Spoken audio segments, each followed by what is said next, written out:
¿Qué tal, amigos y amigas? Muy buenos días a todos y todas ustedes. Muchas gracias como siempre por acompañarnos. Son las 7:02 de la mañana. Vamos a dar inicio al programa de hoy. Hoy es 5 de enero del año 2018. Como todas las mañanas, un saludo muy especial a quienes a esta hora están sintonizando ya la radio aquí en la capital de la República a través del 104.7 de la FM RBC Radio, donde estamos, como ustedes saben, desde hace poco tiempo, desde septiembre del año pasado, y muy contentos de poder llegar a sus hogares por este medio. Muchas gracias también a quienes nos escuchan en diversas regiones del país, ya que la Red Nacional de IDL Radio muy amablemente nos permite llegar a través de la señal de sus integrantes, un grupo importante de radioemisoras que a esta hora están transmitiendo ya en vivo y en directo el programa. Muchísimas gracias también a quienes no tienen la posibilidad de transmitir en vivo y en directo el programa, estas emisoras que están vinculadas a la Red Nacional de IDL Radio, pero lo transmiten más adelante en su programación, y ese esfuerzo, la verdad, nosotros saludamos, agradecemos y valoramos muchísimo en estos días en el que se requiere tener espacios alternativos, independientes, para hablar de temas muy difíciles y complejos que se están produciendo. Muchas gracias a todos ustedes, muchas gracias también a algunos canales de televisión que toman la imagen del programa y que la transmiten a través de sus señales. Gracias a quienes nos siguen a través de internet. Es muy fácil encontrarnos ahí y poder, por cierto, seguirnos. Nos puede ubicar en la página de IDL Radio, que está totalmente renovada y es muy fácil de acceder, idlradio.p. Muy sencillo, ahí nos puede escuchar, nos puede ver, pero también puede leer todas las notas que se desprenden de las conversaciones, los comentarios que hacemos aquí en el programa. Alguien ayer me escribía y me preguntaba si es que es posible, después del programa, escucharlo y también escuchar los comentarios y el editorial que hacemos muy temprano. Pues sí, tiene usted la posibilidad de que en la página web esto queda grabado, en IDL Radio, pero también en las redes sociales, sobre todo en Facebook, donde transmitimos en vivo y en directo. Usted nos puede escuchar, nos puede ver, pero también puede comentarnos, hacernos llegar su punto de vista, su sugerencia, darnos a conocer su opinión sobre los temas que aquí planteamos, que siempre para nosotros son muy importantes, porque nutren nuestro punto de vista y porque nos permiten también incorporar en el análisis aquello que ustedes piensan, está pasando, sienten, y sobre todo nos ayudan a construir escenarios posibles en un marco político que da cuenta de los peores acuerdos que se han hecho bajo la mesa y que hoy están generando tensiones que más adelante pueden tener, la verdad, desenlaces o un desenlace todavía más complicado como el que estamos viendo ahora. Pues bueno, dicho eso, y agradezco también a otros medios de comunicación que, como el día de hoy, han tomado algunas notas del programa para profundizar y ampliar su cobertura sobre lo que está en este momento sucediendo a propósito de las entrevistas que tuvimos el día de ayer aquí en el programa. Muchísimas gracias también a otros medios por eso. Pues bueno, vamos a comentar el día de ayer, ya en la noche, pasada las 9:30 de la noche, pues todos los canales de televisión estaban atentos y se produjo lo que era previsible. Alberto Fujimori salió de la clínica donde estaba sometido a determinados controles después de haber sido beneficiado del indulto que le dio Pedro Pablo Kuczynski. Un indulto que, por cierto, y lo hemos dicho ya de manera reiterada, no solo no se ajusta a derecho, no solo no se ajusta a lo que la ley establece claramente, sino que ha sido, hoy es más evidente que antes, mucho más nítido que antes todavía, producto de un acuerdo, producto de un cambalache, como ha dicho Mario Vargas Llosa, y que ha tenido un único propósito: en la debilidad, un presidente como Pedro Pablo Kuczynski, sin ningún remordimiento, sin ponerse a pensar en las víctimas y sus familiares, solo y de una manera muy egoísta para salvar el propio pellejo, pues consiguió los votos de un sector del fujimorismo que tenía una sola intención, que era sacar a Alberto Fujimori de la cárcel a como diera lugar. Este grupo fujimorista está liderado por Kenji Fujimori, que finalmente consiguió su objetivo. ¿A cambio de qué? De darle unos votos a Pedro Pablo Kuczynski para que él pudiera quedarse de manera precaria en la presidencia de la República. Pese a que Pedro Pablo Kuczynski había en los días previos garantizado, prometido, ofrecido que de ninguna manera iba a tomar una decisión con esas características, porque finalmente eso no era el compromiso que adquirió cuando ganó la elección, que además tuvo en el centro de su promesa, en el centro de su planteamiento, evitar que el fujimorismo llegara al poder. El presidente parecía haber entendido que eso era lo que estaba sucediendo, que estaba en riesgo, y finalmente hizo, traicionando a quienes lo apoyaron, inclusive por esos días, de una manera desinteresada, pues una alianza y un pacto con Kenji Fujimori, que representa a Alberto Fujimori y que reivindican al peor fujimorismo. Es decir, y eso es una cosa que ustedes por supuesto tienen que apreciar, porque conocen la historia, porque son inteligentes, porque son sensibles y porque quisiéramos que esas historias que se produjeron en los 90 no se repitan, en tanto un gobierno autoritario, por más populista que sea y por más que parezca en algunos casos que atiende las necesidades más postergadas de la población, siempre tiende a cooptar las instituciones, a generar actos de corrupción y, como claramente se comprobó en el caso de Fujimori, violar sistemáticamente los derechos humanos. Esa imagen de ayer saliendo de la clínica donde estuvo los últimos días es una muestra clarísima del pacto infame que hizo el presidente de la República con Alberto Fujimori directamente, porque si es que aplicaba lo que el presidente ha tratado de justificar sin éxito, de que esto era un indulto humanitario, pues lo que hemos visto ayer lo desmiente abiertamente. No solo Alberto Fujimori no parece tan desmejorado como exige la ley para que se le pueda dar el indulto con las características que se le ha dado, sino que se montó todo un espectáculo, un show y toda una papelería para justificar algo que no se condice con la realidad. Inclusive hoy día, más allá de lo que ha significado la salida de esta clínica del ex dictador, hoy se discute qué papel va a cumplir en fuerza popular y en la política, y si es que Alberto Fujimori, que se estaba muriendo, que estaba en una enfermedad muy grave, degenerativa, y que podría dentro de poco perder la vida, ¿qué papel va a cumplir en la política en el Perú en los próximos años?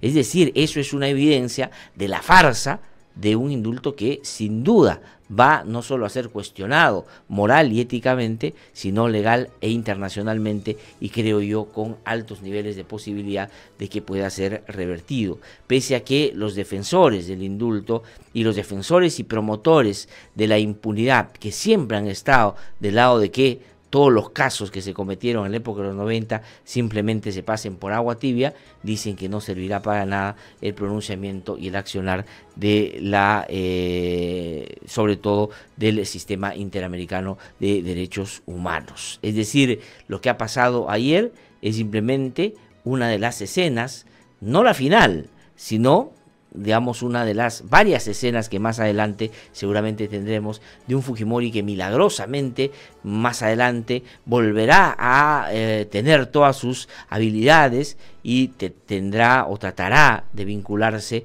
de la manera como él siempre ha hecho y ha tratado, usando los mismas, digamos, poniendo en práctica las mismas costumbres de los 90 para tratar de meterse en la política en nuestro país. Ahora está en un entuerto dentro de su propia casa, en el fujimorismo, pero seguramente bajo el compromiso de que Pedro Pablo Kuczynski seguirá agachando la cabeza y haciendo lo que los fujimoristas le digan, pues seguramente planearán algo para, comillas, darle gobernabilidad a un gobierno que, miren cuánto le cuesta nombrar un gabinete, porque ya la gente sabe que ir a participar al lado de un presidente que miente reiteradamente, que no solo no tiene una idea del gobierno que quiere hacer, sino que no tiene ningún tipo de personalidad ni aplomo para un cargo de esa naturaleza, y lo ha comprobado definitivamente con una medida como la que estamos comentando, pues ya nadie quiere acercarse para poder ser parte de ese equipo que tiene de todas maneras que conformar. ¿Y qué cosa va a hacer?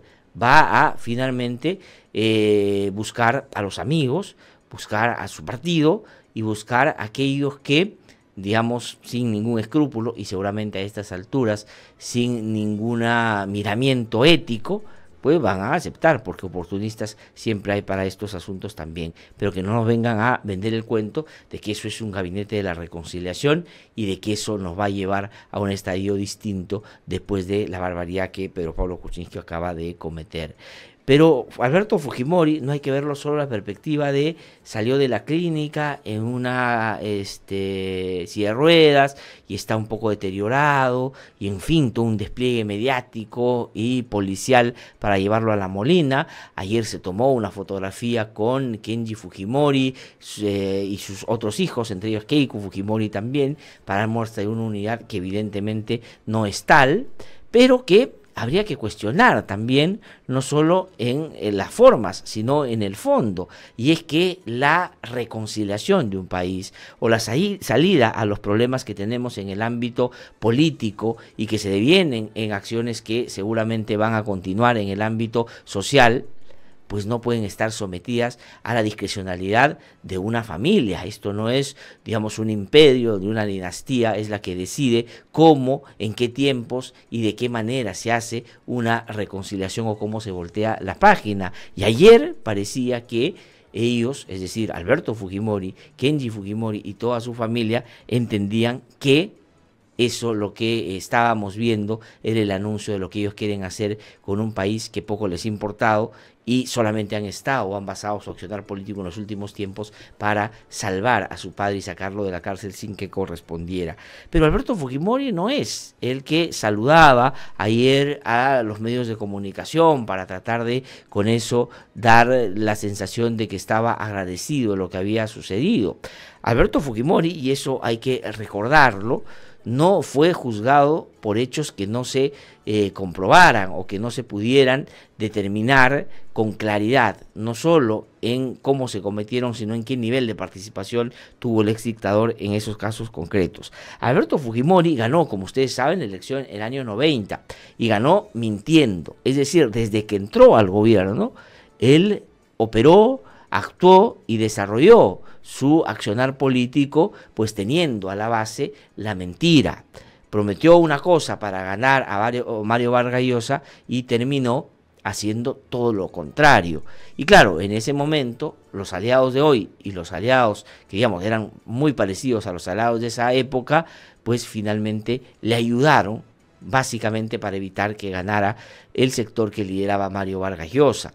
Pero después de eso, tomando como justificación que no podía avanzar debidamente en las reformas que él quería hacer en algunos aspectos que eran herencia nefasta de Alan García, y eso hay que recordarlo también, dio un golpe de Estado el año 92, rompió con el orden constitucional, pateó el tablero, hizo todo a la medida no solo de cómo quería desarrollar esos años que le quedaban de un gobierno después de haber sido elegido democráticamente, no, sino planificó y planeó quedarse en el poder por más de 20 años y seguramente en el camino fortaleciendo esta idea de que luego sus hijos tendrían que acceder al poder para seguramente quedarse por tiempo indeterminado.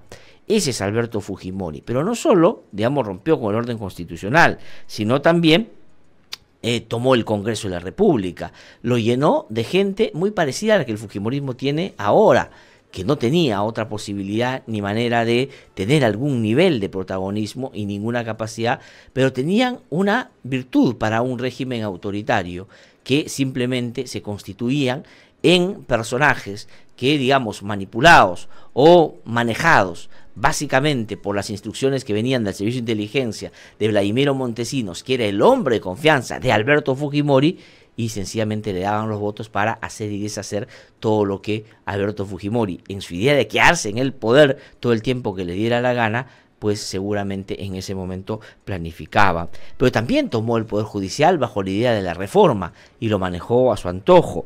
Tomó el Ministerio Público, metió ahí o puso ahí a Blancanélida Colán, que ustedes recordarán, sobre todo los que vivieron en esa época, una mujer que lo único que hacía era tapar todas las fechorías de Fujimori, Montesinos y de otros tantos, y que los defendía inclusive públicamente. Pero no solo eso, también destrozó y tomó el sistema electoral, porque desde ahí tenía que tener el control para quedarse todo el tiempo que él quisiera. compró y corrompió a las Fuerzas Armadas y sus altos mandos. Ese fue Alberto Fujimori. Alberto Fujimori no es el de ayer que saludaba apenas y que se toma selfie con su hijo para dar la sensación de que está bastante disminuido. No, Alberto Fujimori destrozó la institucionalidad de nuestro país, compró medios de comunicación, persiguió opositores, compró congresistas, huyó del país después de que se conoció la vergonzosa manera como corrompía la política a través de Vladimiro Montesinos, que tenía el poder que tenía por una sencilla razón, porque era el hombre de confianza de Alberto Fujimori, porque era el siamés, porque era el que operaba para Alberto Fujimori. Es decir, todo eso es Alberto Fujimori. Alberto Fujimori no es ese señor que nos quiere mostrar ahora, que dice que no puede hablar y que, digamos, nos va a dar el camino nos va a ayudar con el camino a la reconciliación. No, Alberto Fujimori es todo eso. Y cuando Kenji Fujimori lo defiende todo esto, porque no se ha distanciado de las barbaridades que su padre cometió. Pero después, el año 2000, cuando ya se le caía el techo, huyó cobardemente al Japón y ahí se refugió en su nacionalidad japonesa. Inclusive cobardemente y traicionando a sus propios seguidores, se quiso hacer senador japonés, cosa que no consiguió y de repente ya muchos no se acuerdan.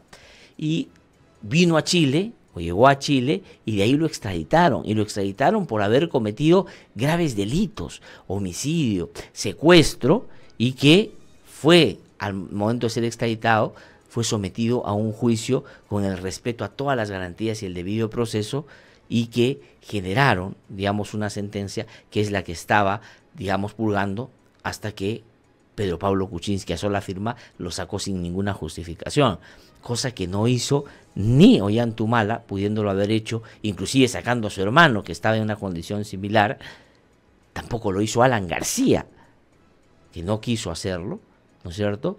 Y lo hizo Pedro Pablo Kuczynski en medio de una actitud, desde mi punto de vista, de traición, de felonía, de infamia contra aquellos que lo hicieron presidente, a quienes les garantizó que no iba a hacer una cosa de esta naturaleza. Entonces eso es Alberto Fujimori, y eso hay que recordarlo. Alberto Fujimori es la cantuta, Alberto Fujimori es la muerte de Barrios Altos, del Santa, de Pativilca, del Grupo Colina.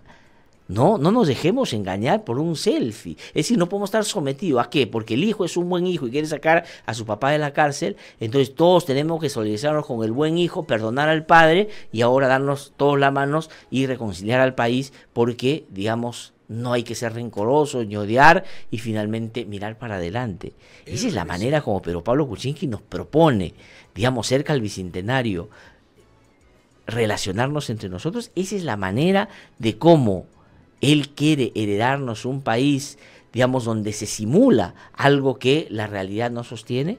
Esa es la manera como finalmente Pedro Pablo Kuczynski va a ser recordado. Y Alberto Fujimori no va a salir para, como dicen sus familiares o como dicen los miembros de su bancada, algunos de ellos, para ir a cuidar a sus nietas y estar tranquilito y gozar de todo lo que no ha podido gozar los 12 años. Ya están hablando de que va a ser asesor, va a tomar el control del partido, va a influir para que los hijos se amisten, va a fortalecer, va a sacar, va a poner. Es en eso lo que estaba pensando Pedro Pablo Kuczynski cuando lo indultó, si estaba tan grave y tenía solo una posibilidad, que era a través del indulto humanitario. Entonces la reconciliación va a ser un afiche de Kenji Fujimori con su padre diciendo gracias PPK. Esa es la manera como tenemos todos que entender, es esto que nos propone el señor Pedro Pablo Kuczynski. Esa es la manera como nos dicen que tenemos que entender el Gabinete de la Reconciliación, que hasta ahora no pueden conformar. Realmente esto es una afrenta. Es decir, si el señor Fujimori, es decir, los hijos Fujimori, tienen por supuesto la satisfacción del padre fuera de la cárcel, pues este es un acto que tienen que celebrar en familia. ¿Qué cosa es lo que puede generar el hecho de que estén, digamos, publicitando, haciendo las cosas que hacen para demostrar que no es en base, obviamente, a lo que la ley dice para el indulto humanitario, lo que ha prevalecido en un caso como el de Alberto Fujimori, sino la componenda política? Cuanto más lo exhiben y cuanto más agradecen, digamos, queda más claro de que ese agradecimiento no tiene que ver porque Pedro Pablo Kuczynski hizo lo correcto, sino porque no hizo lo correcto y está dándole la mano a alguien que finalmente destrozó esas instituciones que muchos peleamos para recuperar, cuando Pedro Pablo Kuczynski ni siquiera aparecía en esa escena de manera protagónica, cuando había que dar la pelea frente a esa dictadura como la de Alberto Fujimori. Entonces, esa es la reconciliación que nos propone, y para eso está armando este nuevo momento. Bueno, la verdad es que yo creo que es inadmisible, es inaceptable, y esto tiene que ser abiertamente rechazado. Los familiares y las víctimas no solo no fueron parte de toda esta discusión en torno a la situación actual de Alberto Fujimori, y tampoco están siendo parte de eso que Pedro Pablo Kuczynski, que digamos ha demostrado de manera reiterada que la verdad no da la talla para ser presidente de la República, que ahora se inicia un proceso de reconciliación sin hablar con las víctimas siquiera. Y la señora Mercedes Arauz, que ha demostrado, digamos, con toda nitidez de que, digamos, su avidez por el poder y sus ganas por llegar a como dé lugar a las máximas instancias de poder en el país, pues la llevan a inclusive hacer notar ese desprecio por las víctimas, que no es la primera vez que lo hace ahora, y que simula después algún nivel de arrepentimiento. Lo hizo cuando pasó lo de Bagua también, y ahora dice: hemos destinado más de 30 millones para que callen a estas personas y no nos sigan molestando en torno a lo que nosotros entendemos la reconciliación. Esa es la manera. Creo que esto no va a ayudar para ese proceso. Yo soy partidario de que la reconciliación se tiene que dar en nuestro país en algún momento, pero tiene que darse en base a la verdad, a la justicia, a la reparación, a la memoria, al entendimiento de quién es Alberto Fujimori, a que pida perdón, porque eso que hizo hace algunos días realmente es, como ya lo he dicho de manera reiterada aquí en el programa, una afrenta y un agravio para quienes directamente fueron víctimas de un gobierno vil y brutal. Alberto Fujimori no es ese personaje que, digamos, la sonrisita le sale apenas porque dice que está muy mal. No, Alberto Fujimori es todo lo que yo he descrito y más, porque en esa dictadura se cometieron actos de corrupción severos también, solo, digamos, que se pueden entender en las autocracias y en los gobiernos bárbaros que pisotean el sistema democrático solo con el afán de utilizar abusivamente el poder. Eso es lo que hay que entender. Son las 7:24 de la mañana. Tengo que ir a una pausa. Regreso en un instante. Soy Glatzer Torres y tendré el gusto, como todas las mañanas, de estar con ustedes el día de hoy. Esto es No hay derecho. Regreso en un instante. Soy Carolina Ollague, hermana de Dora Ollague, estudiante de la Universidad Nacional Enrique Guzmán y Valle, La Cantuta.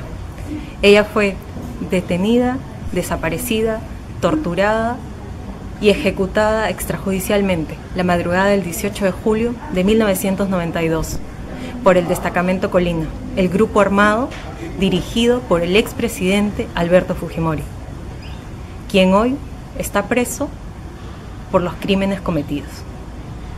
El indulto es un insulto.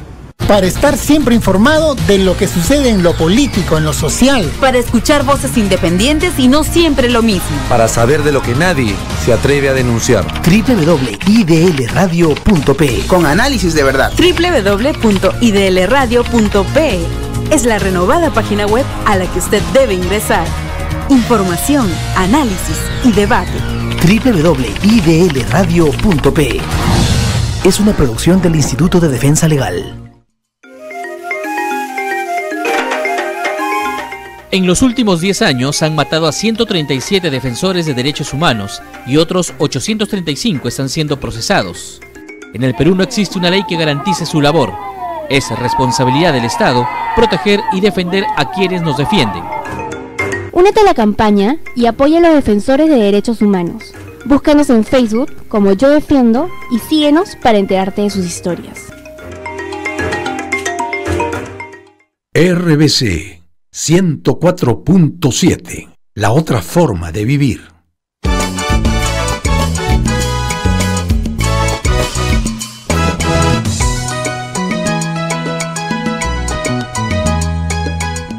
Son las 7:26 de la mañana. Estamos de vuelta aquí en No hay derecho. Pido la verdad mil disculpas a quienes nos siguen a través del Facebook. Tuvimos una dificultad hoy día al iniciar el programa. Lamentablemente no se ha podido escuchar, hasta donde entiendo, buena parte de los comentarios que hicimos sobre la situación actual de Alberto Fujimori. Voy a tratar de más adelante, en el transcurso del programa, pues ir dando o repitiendo algunas de estas opiniones que me parece son importantes en un contexto en el que hay una distorsión o se busca distorsionar una realidad para tratar de acomodarla de acuerdo a los intereses, sobre todo, no digo ya de quienes desde la política han promovido siempre la impunidad, sino otros medios de comunicación que quieren darle esa cobertura casi santificando y pontificando a favor de Alberto Fujimori, cuando Alberto Fujimori no es inocente. Alberto Fujimori es culpable de graves crímenes contra los derechos humanos y actos de corrupción que él aceptó haber cometido, pero además de haber hasta el final, digamos, en esta última escena, usado las mismas maneras y formas para librarse de la cárcel, pues sobre o por debajo de la mesa, acordando con un presidente inescrupuloso que ha terminado siguiendo ese mismo juego. El solo hecho de cómo se hizo el indulto da muestra de que Fujimori no ha cambiado absolutamente y no se ha arrepentido absolutamente de nada, que Kenji Fujimori no solo refuerza, sino que reivindica esa manera de hacer política, y que Pedro Pablo Kuczynski pues convalida esa manera también como válida o como, digamos, una forma que es aceptable en un contexto donde más bien los que creemos en la democracia debemos abiertamente rechazar. Es decir, son exactamente los mismos. Alberto Fujimori hace las cosas como las hizo, por debajo de la mesa, usa hoy día su alfil, que es Kenji Fujimori, que trata de, digamos, con anime, con caricaturas, con una manera de repente más producida, dar a entender de que es más solidario, de que es un Fujimori más liberal, ¿no es cierto?, para, claro, contradecir a la hermana y dar el mensaje de que él es el que sacó a su padre y la hermana más bien se negó, cosa que políticamente se sostenía en la idea que justamente si Alberto Fujimori salía de la cárcel iba a tomar el control del partido, cosa que parecería dentro de poco va a pasar. Pero digamos, todo eso que podría ser válido en un escenario político normal no toma en cuenta un hecho que es fundamental, y es que Alberto Fujimori acaba de ser indebidamente indultado porque supuestamente está muy mal de salud. Pero, digamos, ser tan determinante, no solo para ver qué cosa va a pasar con su partido, para darle un desenlace a su partido, sino para darle sostenibilidad a un gobierno.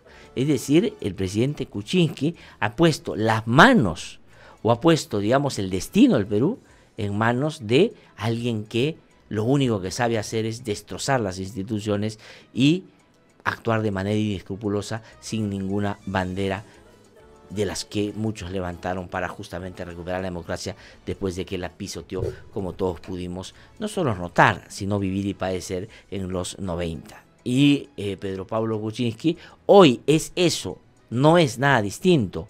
No es que aquí debe aplicarse un razonamiento pragmático, como algunos han dicho. ¿Qué importa si esto parte del fujimorismo? No importa que Fujimori esté libre, porque el indulto es un asunto que se veía venir y solo era cuestión de tiempo. Sí, y nosotros estábamos de acuerdo en que el indulto podría darse, ¿cómo no? Si es que correspondía, si es que, digamos, se lograba determinar aquello que exige la ley para que se pueda dar por salud y por una cuestión no solo, digamos, de una situación médica irreversible o de deterioro de salud irreversible, sino que las condiciones de la cárcel impedían que él pueda atenderse debidamente cuando tuviera un malestar que pudiera en riesgo su integridad y su propia vida. Pero eso no ha ocurrido. Miren ustedes a Fujimori, vean y sigan las imágenes ayer, miren las imágenes en el trayecto, miren las imágenes con los hijos, miren los selfies que se han tomado, miren los carteles en las calles, miren las pintas en algunas regiones del país, hablando de reconciliación, agradeciendo a PPK. ¿Por qué tendrían que agradecer a PPK por haberlo indultado si es que ellos tenían la certeza de que el señor estaba mal de salud? ¿Y por qué Pedro Pablo Kuczynski tenía que explicar que ha sido dura y difícil la decisión si es que tenía el soporte médico para dar ese paso, que sin duda es un paso importante y que si lo hubiera dado en otras condiciones, teniendo en cuenta no solo lo que ética y moralmente demanda el encargo que se le dio cuando fue elegido y cuando se le salvó de la vacancia presidencial, sino, digamos, desde la ley? ¿Por qué tendría que haber sido tan difícil? ¿Por qué? si es que él tenía un expediente, porque él sabía que lo que estaban haciendo era al estilo de Fujimori y Montesinos, montando un expediente para favorecer a un delincuente que no solo no se ha arrepentido de los delitos, sino que dice que fue injustamente procesado y que ahora sale, recupera la vitalidad y ahora va a ser el que va a poner orden en su partido y el que le va a dar gobernabilidad al presidente. Es decir, esto es una burla que ha sido ya, digamos, observada con severidad por algunas instancias internacionales, entre ellas, por ejemplo, el secretario general de la OEA, que ha dicho que respalde el pronunciamiento de la Comisión Interamericana de Derechos Humanos en su preocupación por la manera como se ha dado este indulto a Alberto Fujimori. Es decir, en ningún momento se ha tenido en cuenta un proceso debido, porque digamos, ha sido, como se ha dicho ya, un indulto exprés, sino que siempre el motivo, la motivación, el motor, el porqué o lo que ha empujado a que se dé este indulto siempre ha sido político, nunca ha sido médico. Por eso es que pusieron al señor Mendoza en el Ministerio de Justicia y al señor D'Alessio en el sector salud. El señor D'Alessio, digamos, trajo a un amigo y ese amigo puso al médico de Alberto Fujimori en la junta que iba a decir que estaba tan mal de salud que necesitaba salir de la cárcel. Y se hizo en pocos días. Pero no importaba si él estaba bien o mal, lo que importaba para Pedro Pablo Kuczynski, que hoy no está sometido y no está secuestrado por el fujimorismo, es un fujimorista, pero es un fujimorismo de segunda línea, igual como lo pusieron cuando se fue a arrodillarse ante el señor Cipriani, cuando lo pusieron atrás al final. Así está en el fujimorismo, y él cree que le dan ese soporte, pero lo más vil, lo más vergonzoso, la felonía se expresa ¿en qué? En que el señor Kuczynski sabía que no correspondía el indulto a Alberto Fujimori. Él sabía que no calzaba en los requisitos para dar un indulto de esa naturaleza. Pero lo mandó a hacer, lo hizo. ¿Por qué? Porque lo único que quería era salvar a Alberto Fujimori para los fines que ya había mencionado. Y a Alberto Fujimori le importó un pepino que se hiciera de esa manera, porque él siempre ha hecho las cosas de esa manera. Cuando en la época de Fujimori alguien tenía un problema, ¿con quién iba a hablar? Con Vladimiro Montesinos, que era Alberto Fujimori, y todo se hacía por debajo de la mesa, pero gracias a Montesinos lo conocimos después porque él grababa y firmaba todo. Entonces, Pedro Pablo Kuczynski lo que ha hecho es reivindicar la manera como siempre Alberto Fujimori ha hecho las cosas. Y ahora en manos de ese dictador que hizo de la vileza, digamos, la característica de cómo se hace política en el Perú, dependemos y depende la reconciliación del país. Realmente es una vergüenza, Esto es peor que si Fujimori hubiera ganado, porque si Fujimori hubiera ganado, esto era totalmente coherente, nada hubiera sido falso, todo hubiera sido lógico. Pero con Pedro Pablo Kuczynski no es que no teníamos dudas, pero sabíamos, o habíamos pensado algunos, que la única manera de diferenciarse del fujimorismo era no haciendo esto y respetando la democracia.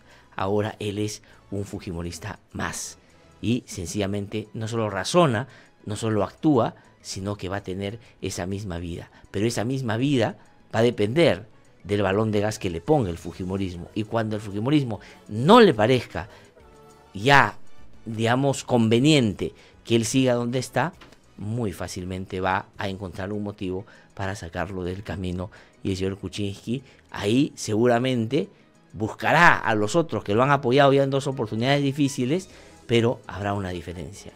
Por más que la democracia esté en riesgo, nadie lo ayudará, porque no se puede poner las manos, o no se puede poner la democracia en manos de quienes no la quieren, como los fujimoristas, pero no se la puede poner tampoco en manos de una persona tan inescrupulosa, tan débil, tan, digamos, poco convencida de lo que es mejor para el país, como Pedro Pablo Kuczynski. Son las 7:36 de la mañana. Voy a una pausa, regreso en un instante. Aquí en No Hay Derecho vamos a, en un ratito, tener análisis sobre esto que está pasando en el país. Más adelante vamos a tener de largo para hablar sobre este tema, por supuesto, porque esa imagen del día de ayer, y eso es otra cosa que quiero decir, ¿no? Porque hay mucha gente que me ha escrito o que tengo la posibilidad, con la que tengo posibilidad de conversar diariamente.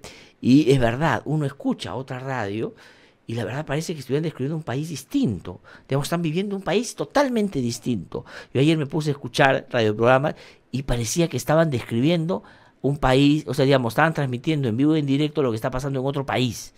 Porque claro, digamos, muchos de ellos empiezan ya como a acomodarse para ver dónde está el poder, lo olfatean y hacia ahí se dirigen, porque esa es la manera como siempre se han vinculado también con quien, sin tener ningún reparo, sin tener ningún aprecio, sin tener ninguna adhesión firme y fuerte y formal con un sistema democrático que ellos tampoco ayudaron ni a conversar, ni a conservar, ni a, por cierto, recuperar cuando esto estaba en manos de, entre otros, como Alberto Fujimori. Son las 7:37 de la mañana. Voy a una pausa, regreso un instante aquí en No Hay Derecho.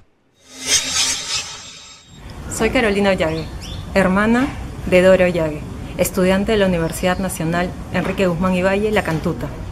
Ella fue detenida, desaparecida, torturada y ejecutada extrajudicialmente la madrugada del 18 de julio de 1992 por el Destacamento Colina, el grupo armado dirigido por el expresidente Alberto Fujimori, quien hoy está preso por los crímenes cometidos. El indulto es un insulto. Para estar siempre informado de lo que sucede en lo político, en lo social. Para escuchar voces independientes y no siempre lo mismo. Para saber de lo que nadie se atreve a denunciar. www.idlradio.pe con análisis de verdad. www.idlradio.pe es la renovada página web a la que usted debe ingresar. Información, análisis y debate. www.idlradio.pe es una producción del Instituto de Defensa Legal. En los últimos 10 años han matado a 137 defensores de derechos humanos y otros 835 están siendo procesados. En el Perú no existe una ley que garantice su labor. Es responsabilidad del Estado proteger y defender a quienes nos defienden. Únete a la campaña y apoya a los defensores de derechos humanos. Búscanos en Facebook como Yo Defiendo y síguenos para enterarte de sus historias. RBC 104.7, la otra forma de vivir.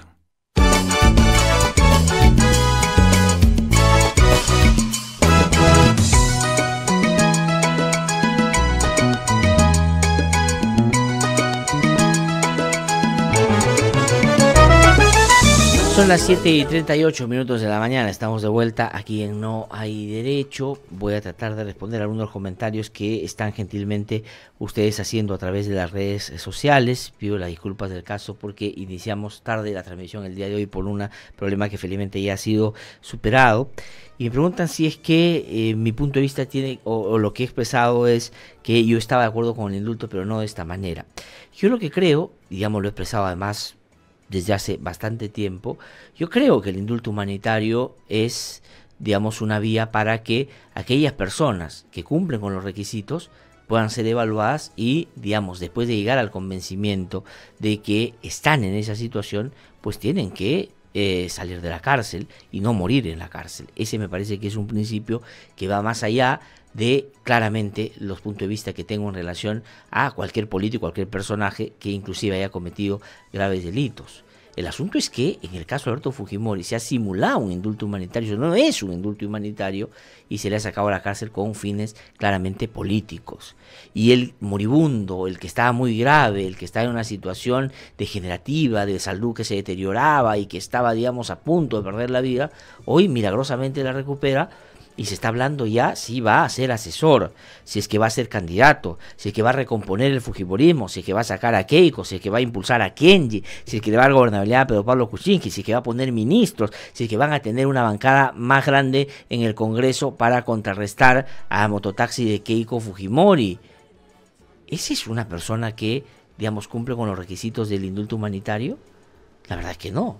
Por lo tanto, eso no es humanitario y eso es un asunto que se va a evaluar ahí donde tenga que verse, digamos, técnicamente si esto se hizo en el marco de un debido proceso.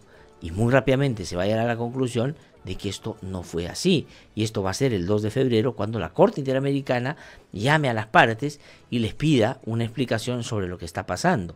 Entonces irán los abogados de las víctimas del caso Cantuta y Barrios Altos, irán también los miembros o los funcionarios de la Comisión Interamericana de Derechos Humanos, que fueron los que inicialmente recepcionaron el caso y lo trasladaron a la Corte Interamericana a exponer el punto de vista que ellos tienen. Irá el Estado peruano a defender el indulto y dirá seguramente que este se ha hecho en el marco de los procedimientos que correspondían. Y la Corte Interamericana, en base a tener toda esa información, tomará una decisión. ¿Y por qué la decisión en un caso como este va a ser más rápido y corresponde que la sea?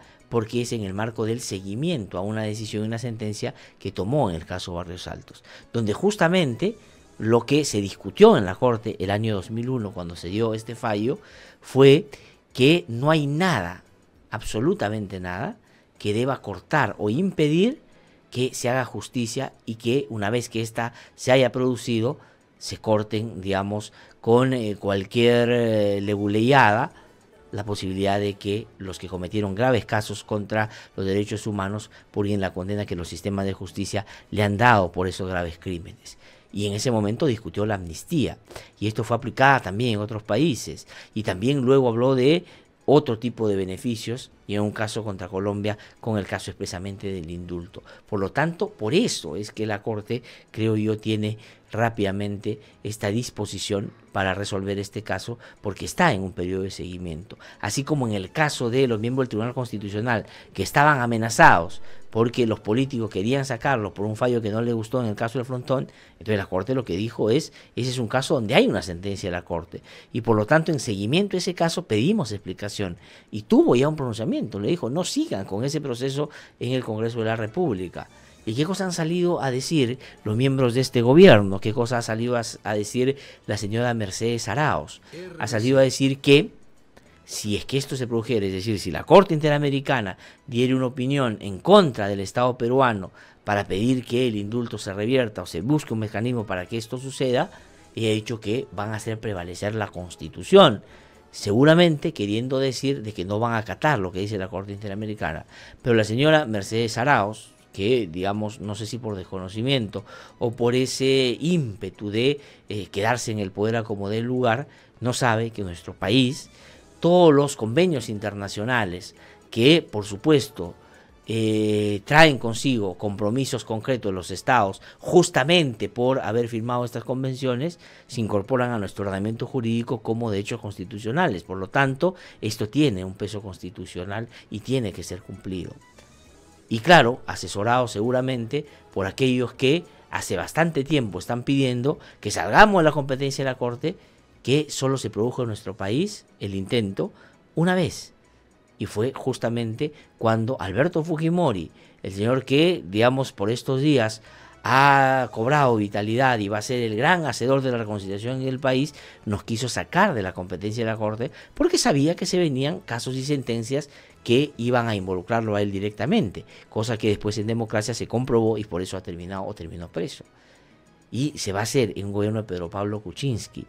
Parecería que no solo las historias se repiten, los actores se repiten. Ahora, el gran guionista del gobierno es Alberto Fujimori, el gran canciller es el canciller que en su momento era embajador del Perú en la OEA y que no defendió la democracia y que estuvo a favor inclusive de los vejámenes que se hizo contra la democracia por Alberto Fujimori, y los asesores. Inclusive ayer y anoche vi al señor Francisco Tudela hablar sobre que esto no es posible, que dice que la Corte Interamericana está llena de gente vinculada a la izquierda, socialistas, marxistas, comunistas, mintiendo, porque finalmente, ¿saben ustedes cómo se eligen a los miembros de la Corte Interamericana?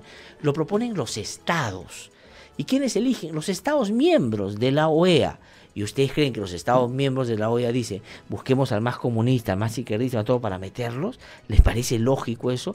Eso solo entra en la cabeza de alguien como Tudela, que sin ningún escrúpulo, ¿no es cierto?, aceptó ser candidato a la vicepresidencia de un autócrata, de un dictador, de una persona que había atropellado el sistema democrático después de que ya había conocido los graves hechos que cometió en derechos humanos y en actos de corrupción. Y ahora sale y pontifica y dice, no, eso no es posible, está bien que la primera haya dicho que no van a cumplir, porque no está bien que eso se haga.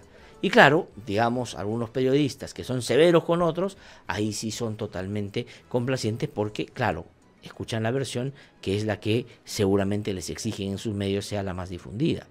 Y ese es un asunto que, por cierto, y claramente tiene que decirse, porque no podemos estar sometidos ni a esa dinámica política, ni a esa manera de cómo los medios de comunicación están tratando de distorsionar una realidad que solo tiene una característica, y es que esto fue un burdo acuerdo bajo la mesa, un indulto político que finalmente va a ser impugnado, y creo yo, con razón, el sistema interamericano va a dar opinión contraria a cómo se hizo. Son las 7:46 de la mañana.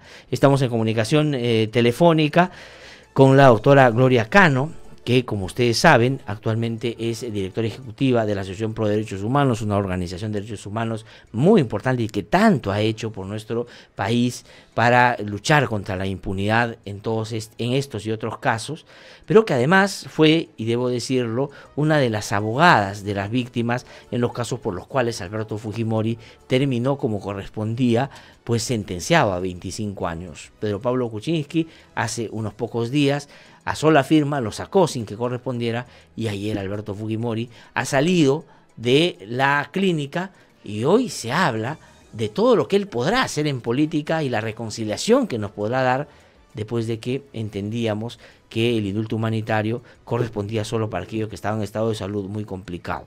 Doctora Gloria Cano, es un gusto saludarla, muy buenos días. Muy buenos días, Laxer.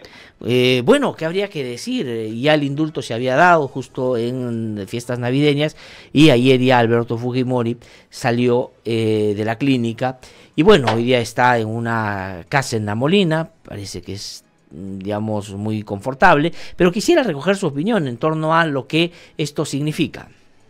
Bueno, lo que hemos visto el día de ayer es efectivamente el milagro del que ocurren los indultos, ¿no? Luego de haber señalado de una gravedad que no existía con respecto a la salud de Alberto Fujimori, hubo toda una farsa montada por sus partidarios y en complicidad con el Ejecutivo para hacer un falso fundamento de indulto humanitario y disfrazar así un acuerdo político. Y lo que hemos visto el día de ayer es la salida ya de Alberto Fujimori de la clínica Centenario, dispuesto ya a reiniciar su vida política. Otras veces han tenido, digamos, el cuidado por lo menos de tener un carro de unas polarizadas. Ahora no, lo que se ha tratado de hacer es de que todo el mundo lo vea, él salude, él pueda tener, digamos, contacto visual por lo menos con la gente, y lo que estamos tratando y lo que estamos viendo es precisamente la culminación de esta farsa que fue montada para, digamos, hacer un acuerdo político entre los fujimoristas, entre el sector del fujimorismo con el Ejecutivo. Y sí, bueno, lo que nos queda es seguir luchando en los tribunales nacionales e internacionales con respecto para hacer desmentir esta situación y que esto fue un vil acuerdo, ¿no? Sí. Ahora, doctora Gloria, nos dice usted, y yo coincido con esa apreciación, de que claro, si es que era por un asunto de salud complicado, irreversible, difícil, pues los familiares y el propio Alberto Fujimori hubieran optado por una situación más discreta, pese a que efectivamente los medios estaban atentos para seguramente hacer una cobertura.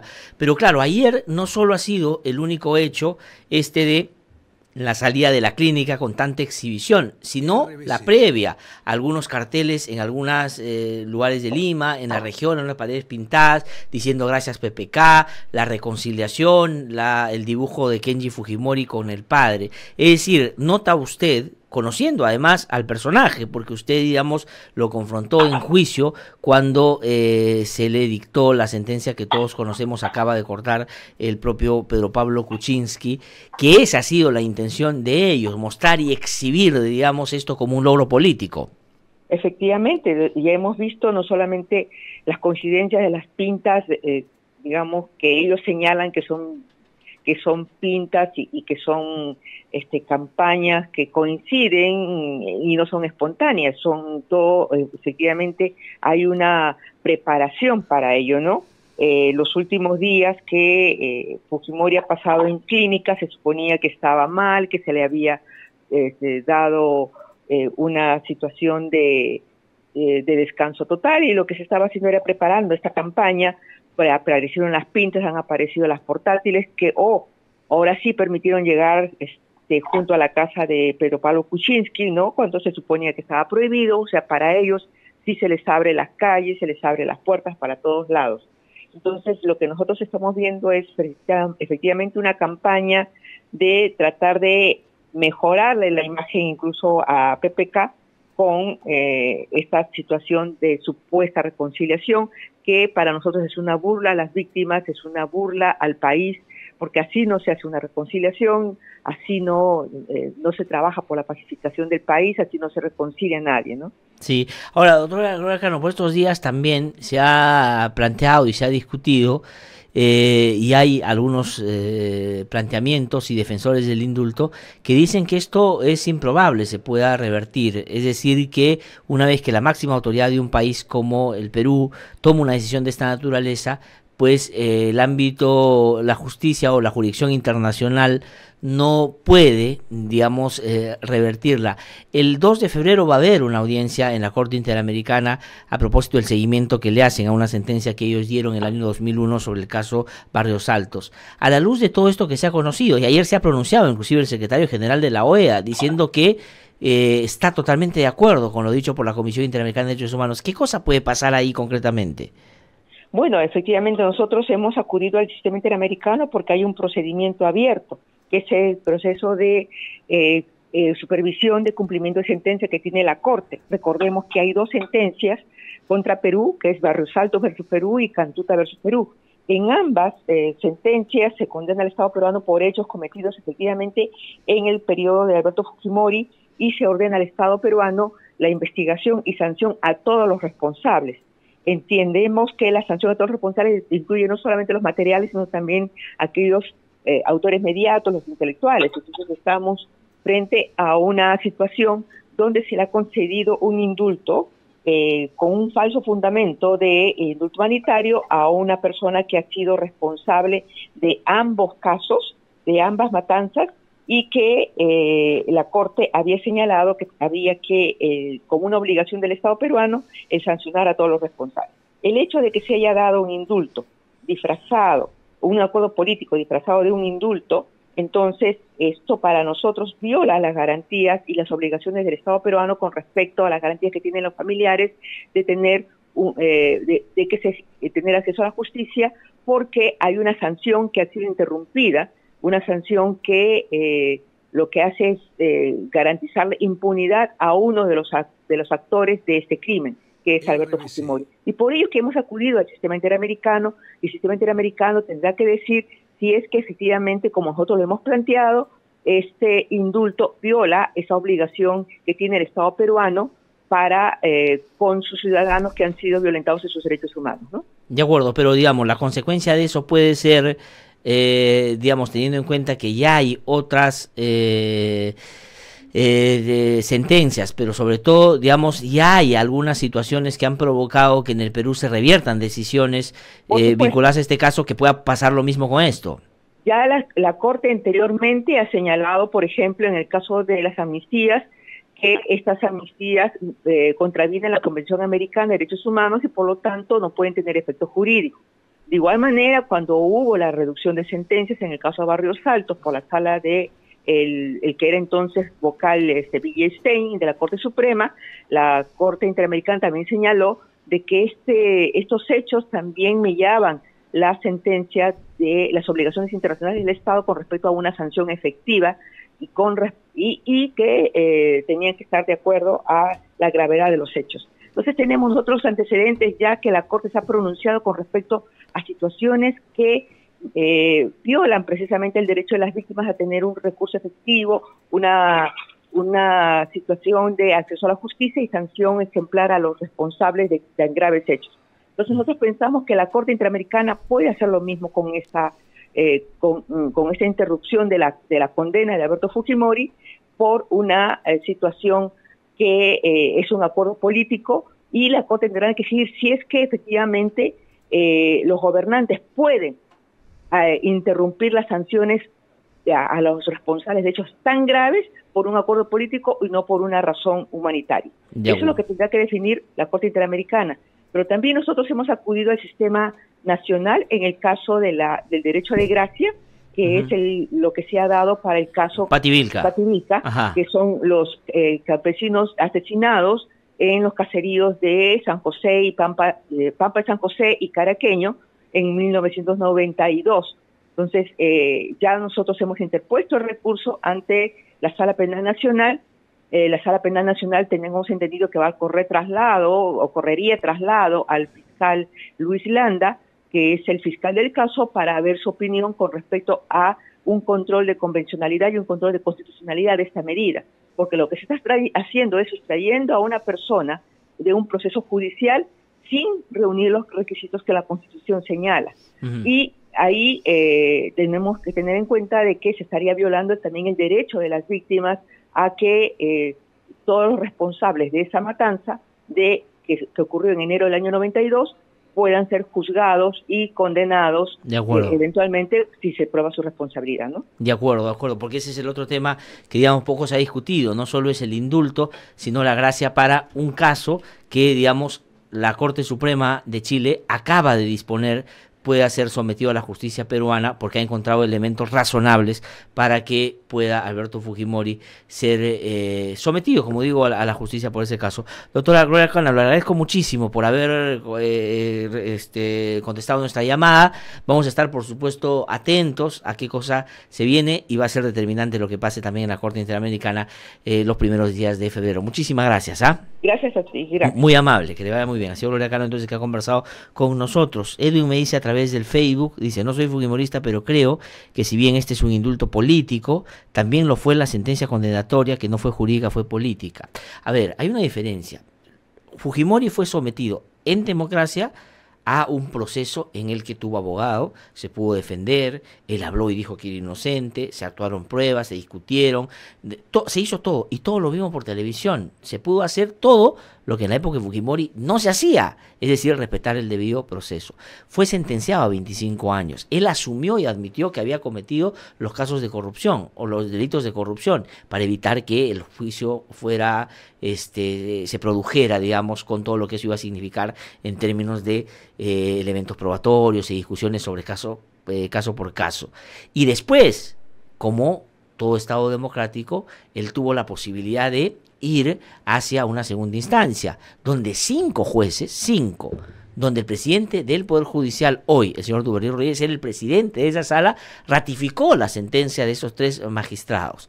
Pero ellos no quedaron contentos, fueron acciones de amparo, que fueron 6 o 7 que llegaron al Tribunal Constitucional inclusive, y en ninguna le dieron la razón. Esa es la diferencia. En el caso de lo que ha pasado con el indulto de Alberto Fujimori, se hizo en 12, 13 días, digamos, el soporte médico ha sido cuestionado severamente por especialistas en estos temas, y ahora ha quedado totalmente claro que fue y tuvo a la base un acuerdo por votos para que Kenji Fujimori le diera esos 10 que terminaron evitando que el presidente Kuczynski fuera vacado, en un procedimiento además que nosotros cuestionamos porque no solo era antidemocrático, sino que iba a ser perjudicial. Pero el presidente Kuczynski no dijo la verdad. Mientras por un lado armaba un discurso diciendo que ya entendió que había que ponerse fuerte y respetar la democracia y que no iba a permitir que lo que hicieron los fujimoristas con él el primer año y medio siguiera, había bajo la mesa arreglado un indulto con estas características, disfrazándolo de indulto humanitario y finalmente dándolo porque le convenía en ese momento. Ese es el cuestionamiento y esa es la clara diferencia. Son las 8 en punto de la mañana. Tengo que ir a una pausa. Les pido mil disculpas porque no sé qué está pasando en el Facebook. Se corta, la gente está diciendo no saben qué está pasando, pero vamos a tratar de mejorarlo en los siguientes minutos. Pero les agradecemos muchísimo por la sintonía y la persistencia de siempre estar ahí del otro lado. Así que ya regresamos en un instante. Soy Norma Méndez Díaz, madre de Melissa Alfaro Méndez, una joven de 23 años que falleció por un sobrebomba enviado por el Estado de nuestro país a cargo de Alberto Fujimori el 10 de octubre de 1991. Nosotros los familiares estamos en desacuerdo con el indulto porque contravendría las leyes, porque creemos que los que cometen delitos deben cumplir su condena, sean presidentes, sean políticos, sea quien sea. Las leyes se deben cumplir. Como familiar decimos, el indulto es insulto. Para estar siempre informado de lo que sucede en lo político, en lo social. Para escuchar voces independientes y no siempre lo mismo. Para saber de lo que nadie se atreve a denunciar. www.idlradio.pe. Con análisis de verdad. www.idlradio.pe. Es la renovada página web a la que usted debe ingresar. Información, análisis y debate. www.idlradio.pe. Es una producción del Instituto de Defensa Legal. Mi nombre es Huber Flores, soy de la comunidad indígena Santa Clara de Uchuña. Venimos luchando hace más de 3 años para que se nos reconozca el derecho a nuestros territorios ancestrales, que la empresa de palma aceitera y los traficantes de tierra nos quieren quitar. Ya han matado a 6 campesinos y quemado mi casa, mi familia, mi comunidad y nuestros dirigentes venimos siendo amenazados. Durante la última década han matado a 137 y 835 están siendo enjuiciados por defender sus derechos. Únete a la campaña Yo Defiendo y apoya a quienes como Uber defienden su derecho a la vida y a su tierra. RBC 104.7, la otra forma de vivir.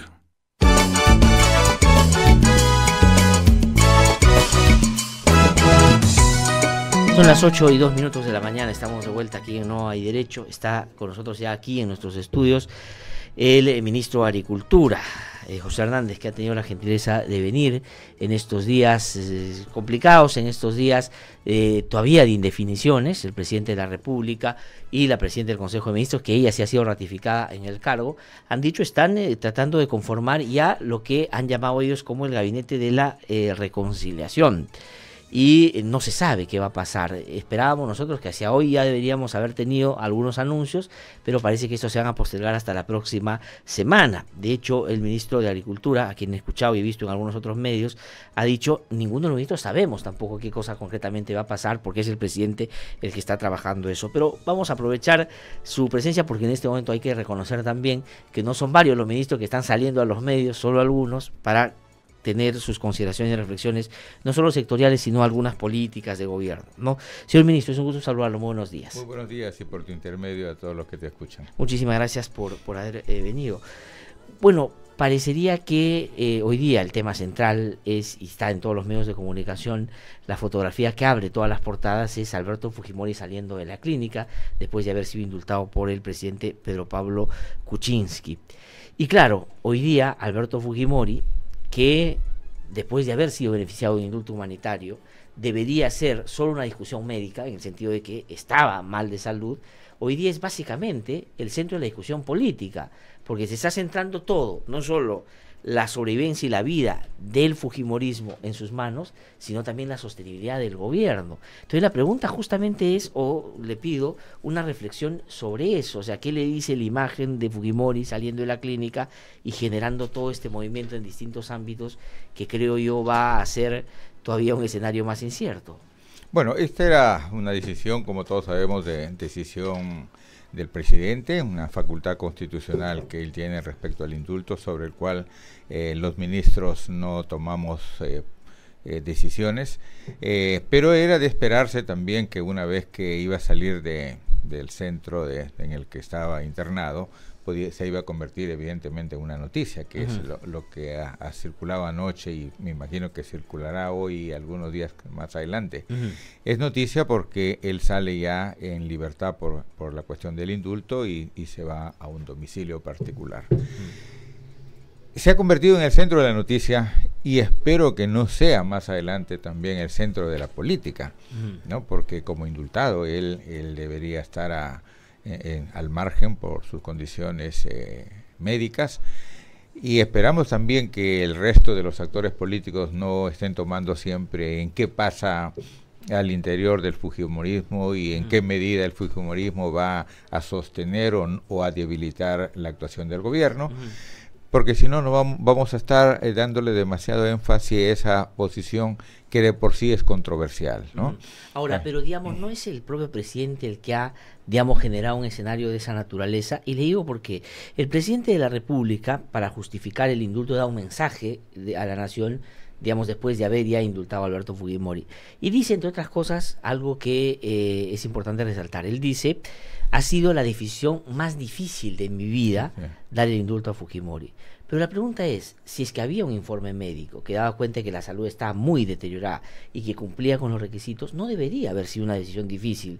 Porque, digamos, se sostenía justamente en eso y él tenía la justificación. Parecería que al hacer y decir que fue difícil es porque la consideración fue más política que médica. Bueno, y él no lo ha asumido, digamos, desde esa perspectiva, y miren las consecuencias. Lo que ocurre es que, llamemos así en términos porcentuales, ¿no? Una mitad del país estaba de acuerdo con el indulto y otra mitad del país prácticamente está en desacuerdo. Eso es lo que trata de decir el presidente, que ha sido muy difícil porque sabía él, como sabíamos todos, que la decisión era muy controversial para unos y para otros. Algunos están de acuerdo, otros no están de acuerdo. Sobre todo aquellos que habían sido afectados por la década pasada, la década del gobierno del presidente Fujimori. A eso él se refiere, ¿no? Pero médicamente, desde el punto de vista de la enfermedad, había suficientes elementos como para tomar esa decisión. Tal vez se le pueda criticar la oportunidad en que se dio porque a ojos de la gente puede decirse fue materia de la negociación de su no vacancia, ¿no? Pero yo soy testigo y le comento algo que no es una infidencia porque lo he dicho varias veces. El presidente siempre estuvo manifestando la posibilidad de tener un arresto domiciliario. Sin embargo, eso prácticamente se descartó, hubo presentación de proyectos de ley que no dieron pero frutos. Es una cosa distinta, ¿no? Sí. Porque, digamos, eso dependía más del Congreso. Y él, en varias oportunidades, dijo que el indulto no era una situación que estaba exacto. evaluando. Y entonces él ya, en base a eso, él ya cambió de actitud, porque siempre él tenía los informes médicos de las situaciones que venía pasando el expresidente. Y yo recuerdo en un viaje que hicimos, él, de manera personal, me preguntaba qué ventajas, qué desventajas, qué opinión tenía sobre una posibilidad de un indulto, y me imagino que sí preguntó a distinta gente, ¿no?, de ventajas y desventajas respecto a esto, y él tenía en mente este tema, porque además es público que 45 solicitudes fueron presentadas, no solo una, sino de acuerdo, pero digamos la mayoría fueron negadas. Pero lo que voy es, el solo hecho de consultar si uno creía que era conveniente o no indultar a Alberto Fujimori, ya da cuenta de una voluntad más política que, digamos, el hecho de resolver un asunto médico. Claro. Porque si el asunto hubiera sido humanitario y el señor Fujimori estuviera en lo que como requisito se exige para dar un indulto de esa naturaleza, sí hubiera habido reacciones, pero hubieran sido,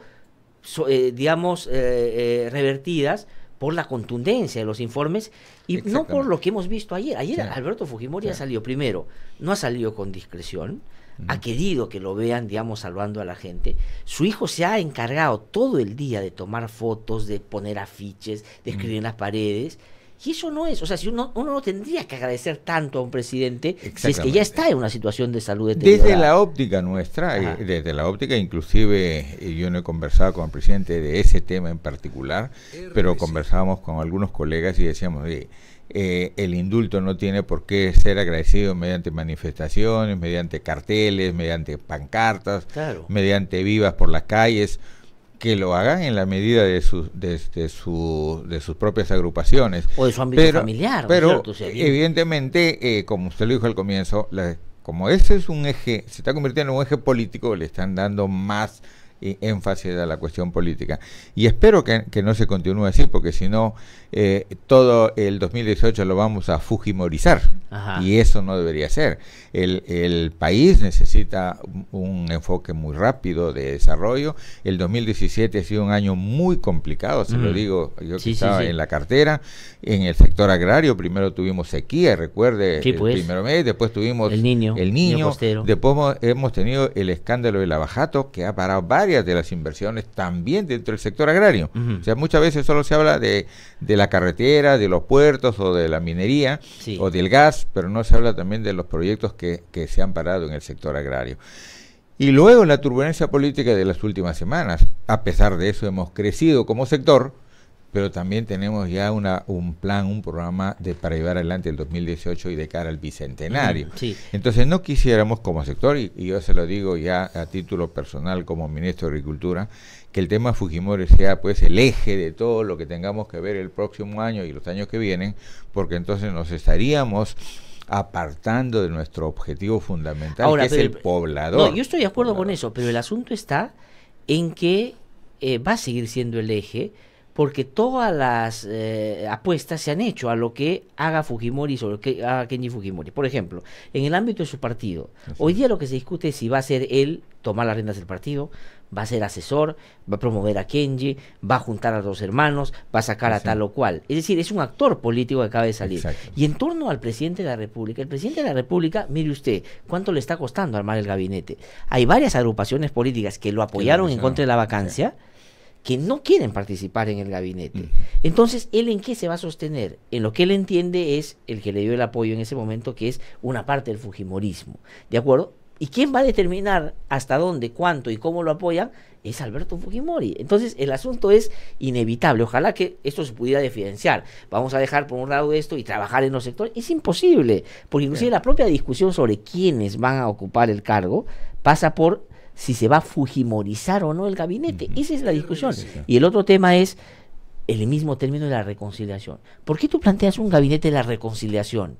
O sea, ¿quiénes se van a reconciliar? O sea, sacas a Fujimori y planteas un tema de la reconciliación, que una reconciliación con los fujimoristas. Entonces, ¿cómo es? ¿Cuál es la forma que usted o que les ha dicho el presidente sobre qué significa ese momento de la reconciliación? Sí, lo que el presidente básicamente no está pensando en los actores políticos de las cúpulas de los partidos, está pensando en la población, es decir, cómo reconciliamos a la población, cómo hacemos de aquí para adelante que las grandes discrepancias, entendibles por supuesto, entre unos y otros puedan irse limando en el tiempo para olvidarnos de lo que nos separa y al contrario trabajar sobre lo que nos une. Entonces el presidente siempre está pensando en cómo nos juntamos, cómo hacemos efectiva esa frase que nos dio muy buenos resultados durante la emergencia, que era una sola fuerza. ¿Se acuerda de esa frase? Sí, claro. ¿Cómo hacemos de aquí para adelante que trabajemos?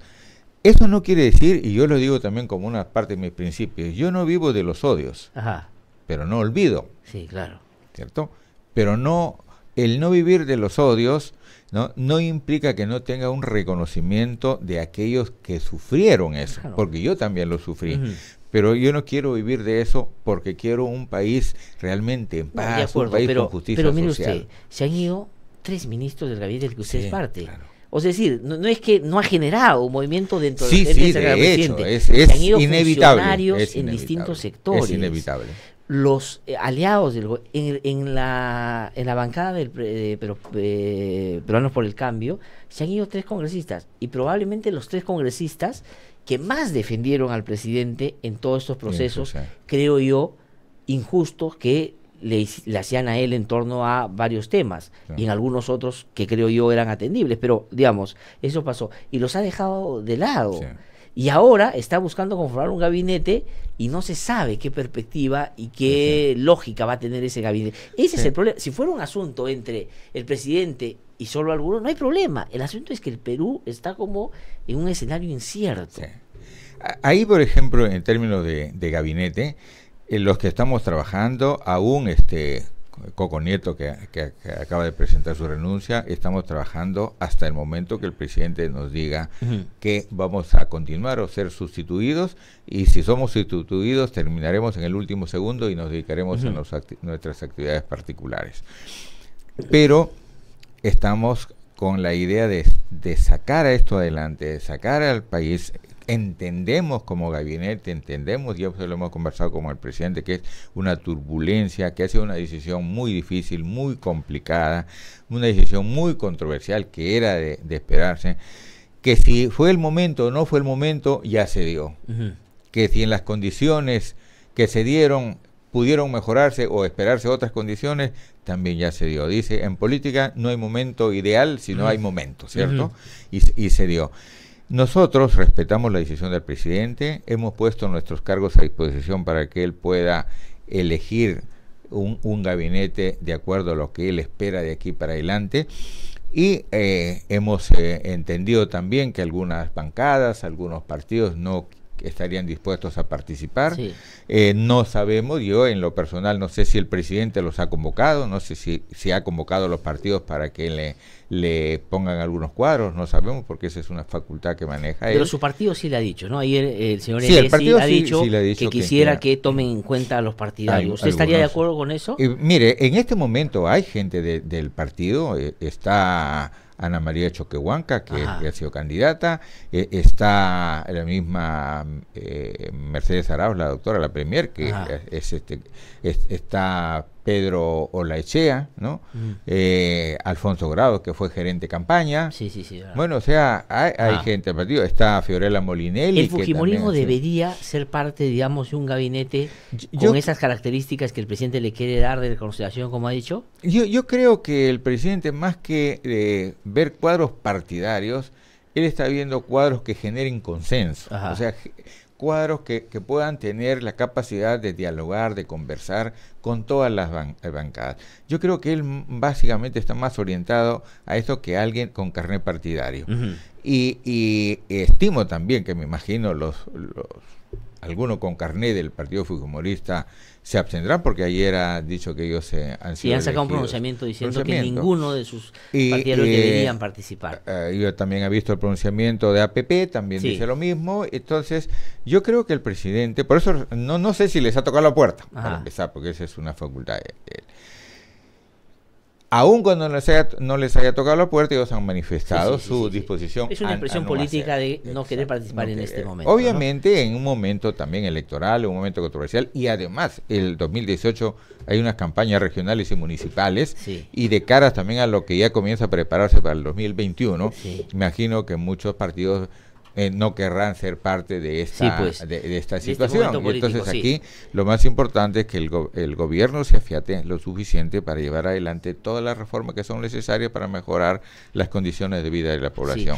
Y ahí estaremos un ratito al tema del ministerio del sector, pero comprenderá usted, siendo esto el primer tema político, es inevitable el comentario. ¿El sector cómo va? Es decir, tiene usted ya dicho una parte central en todo el tema de la reconstrucción, ahí hubo cambio en la autoridad que veía todo el tema. ¿Cómo se ha generado hoy día este vínculo de los sectores con la autoridad y los gobiernos subnacionales, que era, digamos, lo que inicialmente había generado algunas tensiones? Los sectores, como el caso del sector agrario, que tiene dos grandes componentes de su acción, tanto en el 2017 como en los 3 años siguientes que vienen, que es un gran componente, que es la reconstrucción de lo que fue dañado por el fenómeno del Niño, y el otro gran componente, lo que hemos denominado las acciones convencionales y los programas nuevos del sector, que es al margen del fenómeno del Niño. En el fenómeno del Niño, nosotros no solo superamos lo que fue el momento crítico de la agricultura, sino que había un riesgo potencial de que se pierdan alrededor de 600.000 hectáreas, que no se habían malogrado con el fenómeno del niño como el cultivo, o sea, los cultivos estaban ahí, sino se habían malogrado las infraestructuras de riego, o sea, no habían bocatomas para captar el agua, los canales se habían roto. Al margen del Niño costero, no, o sea, como parte del niño. Entonces, ¿qué se hizo inicialmente? Es recuperar el suministro del riego para esos cultivos que no se habían perdido, pero que corrían la posibilidad de perderse si es que no se les daba agua. Entonces, se ha trabajado con obras temporales, obras provisionales, obras artesanales con la junta de usuarios, con los alcaldes, para suministrar el riego. Ajá. Así se ha asegurado el riego de 600.000 hectáreas aproximadamente desde Tumbes hasta Ica. Sí. Luego entramos a la etapa de encauzamiento y descolmatación de los principales ríos y quebradas que habían sido afectadas. Casos emblemáticos, por ejemplo, Tumbes, por ejemplo, Piura, por ejemplo, Ancash, ¿no? Nosotros estamos trabajando desde Tumbes hasta Ica. ¿Ya? Piura, por ejemplo, que siempre aparecía en la prensa como una laguna desde Piura hasta el mar. ¿Se acuerdan ustedes con las visiones? Sí. Ok, la infraestructura, empezando por el río, quedó totalmente colmatado, totalmente sedimentado. Cualquier lluvia ligera o mediana podía implicar desbordes e inundaciones porque el río prácticamente se había quedado sin capacidad de conducción. Con los ¿Y ahora cómo rotos. Está, digamos, después de... Hoy día, después de todo eso, por ejemplo, como sector agrario, nosotros estamos limpiando solo en el río Piura 117 kilómetros y en el río Chira del departamento de Piura 31 kilómetros. O sea, estamos solo ahí en el departamento... Solo hablando de río, 148 kilómetros. ¿Eso qué implica? Es como si salimos de aquí hasta Cañete. Claro. Y eso porcentualmente de lo que habría que hacer como tarea ahí a mediano plazo, ahí nosotros, por ejemplo, ya hemos avanzado el 100% desde la presa de los Ejidos hacia abajo. Ya casi hemos terminado la parte alta, entonces tenemos en este momento prácticamente un canal guía, ¿no? En el río lo hemos convertido en un canal guía porque antes estaba todo colmatado. En algunos casos este canal tiene 100 metros de ancho y en otros tramos tiene 150 metros de ancho y en la parte más baja tiene hasta 5 metros de profundidad. Con eso estamos asegurando la posibilidad de conducir una avenida de hasta 3.000 metros cúbicos por segundo. Que es, digamos, para que nuestros oyentes puedan entender el último algo similar a lo último que hemos tenido. O sea, si volviera a pasar lo que ha pasado con el niño costero, ya, digamos, no tendríamos... Claro. A eso se le está agregando los diques que está construyendo el gobierno regional, porque nosotros, para el caso de Río Piura, como Ministerio de Agricultura nos encargamos del encauzamiento, la limpieza y descolmatación, y el gobierno regional se le asignó recursos para construir los diques. De acuerdo. ¿No? Entonces, todo eso nos permite darle la seguridad a las poblaciones, a la infraestructura productiva y a todos los cultivos en esta y otras temporadas. Adicionalmente a esto vienen todas las obras definitivas. Por ejemplo, Río Piura no tiene salida al mar. Ahora la estamos dejando a la altura de la Niña, que es cota cero, llamamos así en ingeniería, que es el nivel del mar, a 0 metros sobre el nivel del mar.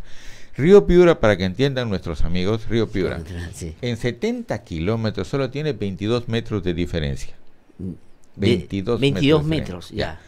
Para que usted tenga idea, desde el mar a Chosica, prácticamente 40 kilómetros, tenemos casi 800 metros de diferencia, ¿cierto? Claro. Entonces, hay que hacer obras de ingeniería muy finas para llevar el agua y o sea, que digamos, no produzca. ¿Y eso cómo va? Digamos, va en los Esto tiempos... ya lo hemos arreglado totalmente, bueno. ya está terminado. Estamos en Zarumía, en Tumbes, estamos también en Motupe, Olmos, La Leche, Saña, Chicama, Virú, etcétera, etcétera. En Moche estamos atrasados por problemas de contrataciones, nos han dado los recursos también recién. De acuerdo. Lamentablemente tengo que terminar, ministro, pero quería preguntarle lo siguiente, es decir, ahora que va a haber los cambios, usted diría, si produjera, digamos, también en su sector, usted entregaría, o en este momento el balance es que se ha avanzado como estaba previsto en lo que le toca al Ministerio de Agricultura sobre el tema de la reconstrucción. Y mucho más de lo que estaba previsto, mucho más de lo que nosotros se nos había dado inicialmente. Tanto así que va a haber que esta semana nos van a dar más recursos para seguir, porque estamos avanzando a un ritmo bastante acelerado. La ventaja que tenemos como Ministerio de Agricultura es que nosotros trabajamos en el campo y conocemos la realidad del campo y estamos ahí permanentemente. Entonces nosotros tenemos unidades ejecutoras que están ahí. Por eso hemos avanzado. ¿Cuál es el problema? Que muchas veces... que terminar ya porque ¿cuál es el problema? Que muchas veces los amigos periodistas, los amigos de qué opinan, ven la ciudad. Evidentemente en la ciudad todavía tenemos problemas de las pistas, las veredas, todavía tenemos albergues, etcétera, etcétera. Pero no vamos al campo. En el campo tenemos unas actividades que usted habla con la Junta de Usuarios, con los agricultores, que le dicen, y hay inclusive opiniones ahí colgadas en las redes, dicen, nunca antes se ha hecho lo que está haciendo el Ministerio de Agricultura ahora. Pero como está en el campo, es poco visible. Nosotros vamos a preocuparnos más. Y así que los invito, por favor, a que vean ese tipo de... Y vamos a esperar a ver qué pasa pues la próxima semana. En base a eso se verá un poco qué hacer y hacia dónde apunta también el gobierno en este y otros temas, ¿no? Ministro, le quiero agradecer muchísimo por haber venido. Como es obvio, nos ha ocupado buena parte de la conversación la situación política, pero hacia la próxima semana veamos cómo va la cosa. Y sí, a mí me gustaría, y a todos los televidentes le gustaría también saber qué pasó en 2017 en términos de crecimiento y qué es lo que nosotros estamos proyectando para el 2018 de cara al bicentenario. No, y me comprometo yo a que podamos conversarlo. Vamos a ver, ¿no? De pronto usted es uno de los ministros, creo yo, que se va a quedar, me da la impresión, pero vamos a ver qué pasa. Y estamos ahí y trabajaremos hasta el último día que considere el presidente que les podemos ser útiles. Ministro, muchísimas gracias por haber venido, que le vaya muy bien. Okay. Tengo que ir a una pausa y regreso en breve porque voy a conversar con Fernando Rospigliosi, que viene para hacer un análisis de todo lo que está pasando. Ya regresamos. Yo soy Javier Roca Obregón, papá de Martín Roca Casas, estudiante de Economía de la Universidad del Callao que fue secuestrado en el gobierno de Fujimori. Fue secuestrado y conducido al sótano del Servicio de Inteligencia del Ejército, donde fue torturado, asesinado e incinerado por los militares. Por lo tanto, el indulto será un insulto. Para estar siempre informado de lo que sucede en lo político, en lo social. Para escuchar voces independientes y no siempre lo mismo. Para saber de lo que nadie se atreve a denunciar. www.idlradio.pe Con análisis de verdad. www.idlradio.pe es la renovada página web a la que usted debe ingresar. Información, análisis y debate. www.idlradio.pe es una producción del Instituto de Defensa Legal. En los últimos 10 años han matado a 137 defensores de derechos humanos y otros 835 están siendo procesados. En el Perú no existe una ley que garantice su labor. Es responsabilidad del Estado proteger y defender a quienes nos defienden. Únete a la campaña y apoya a los defensores de derechos humanos. Búscanos en Facebook como Yo Defiendo y síguenos para enterarte de sus historias.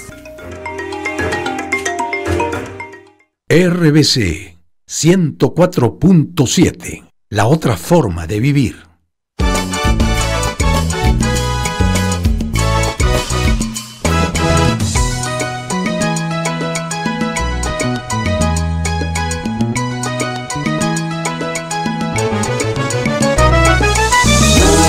No hay derecho, no.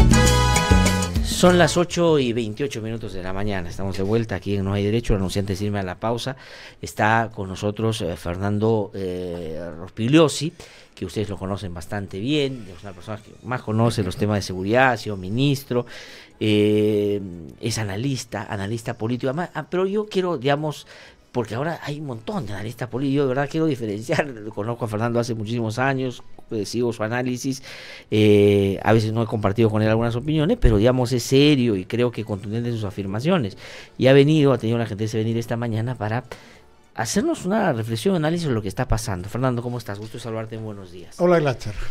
Bueno, acá está la imagen, Alberto Fujimori saliendo de la clínica, digamos, era previsible, ya le habían dado el indulto, en cualquier momento iba a salir. Pero digamos, en política, y tú lo sigues y lo has hecho notar varias veces, los gestos también son bien importantes. No ha sido una salida discreta, ha sido una salida, digamos, con una previa, con paneles de agradecimiento, con pintas, que darían la impresión no de una persona que está muy mal en su salud, que va agradeciendo al presidente a reposar en su casa, sino a la salida de un operador y de un político que va a hacer política, ¿no? Pero ¿cuál es tu impresión? ¿Cómo ves lo que ha pasado ayer? Sin duda, él va a hacer política.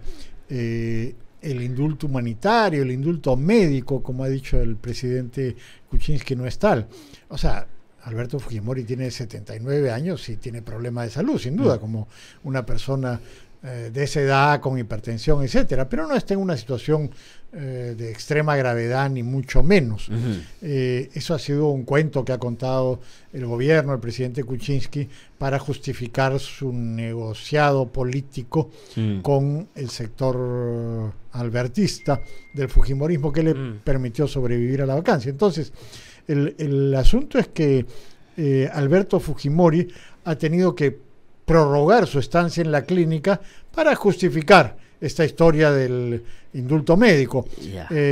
Y ahora eso también va a ser una limitación para él, porque no va a poder exhibirse públicamente como desearía seguramente, porque digamos tiene que hacer todavía durante un tiempo por lo menos el juego al gobierno, pero sin duda va a tener un papel político, sobre todo ahora dentro de Fuerza Popular, dentro del fujimorismo, que está en una disputa muy fuerte, ¿no? Ahora, pero digamos, el hecho de que salga, digo, a la calle y se muestre y se exhiba más, digamos, de repente es para este momento irrelevante, porque él va a hacer política un poco desde la habitación que le toque en esa casa donde va a estar por estos días, porque digamos, han bastado algunos anuncios y algunas caricaturas o dibujos que ha sacado Kenji para poner en apuro serio a la bancada fujimorista, digo, la que dirige Keiko Fujimori, que ha tenido que sacar un comunicado ayer, digamos, planteando una confrontación con Alberto Fujimori, porque ha dicho que Ana Herz y Figari se mantienen,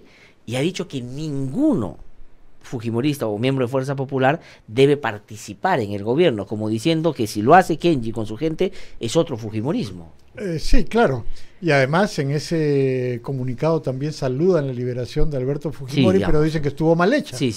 Entonces, está claro que esa discrepancia va a continuar y que va a fracturar al fujimorismo.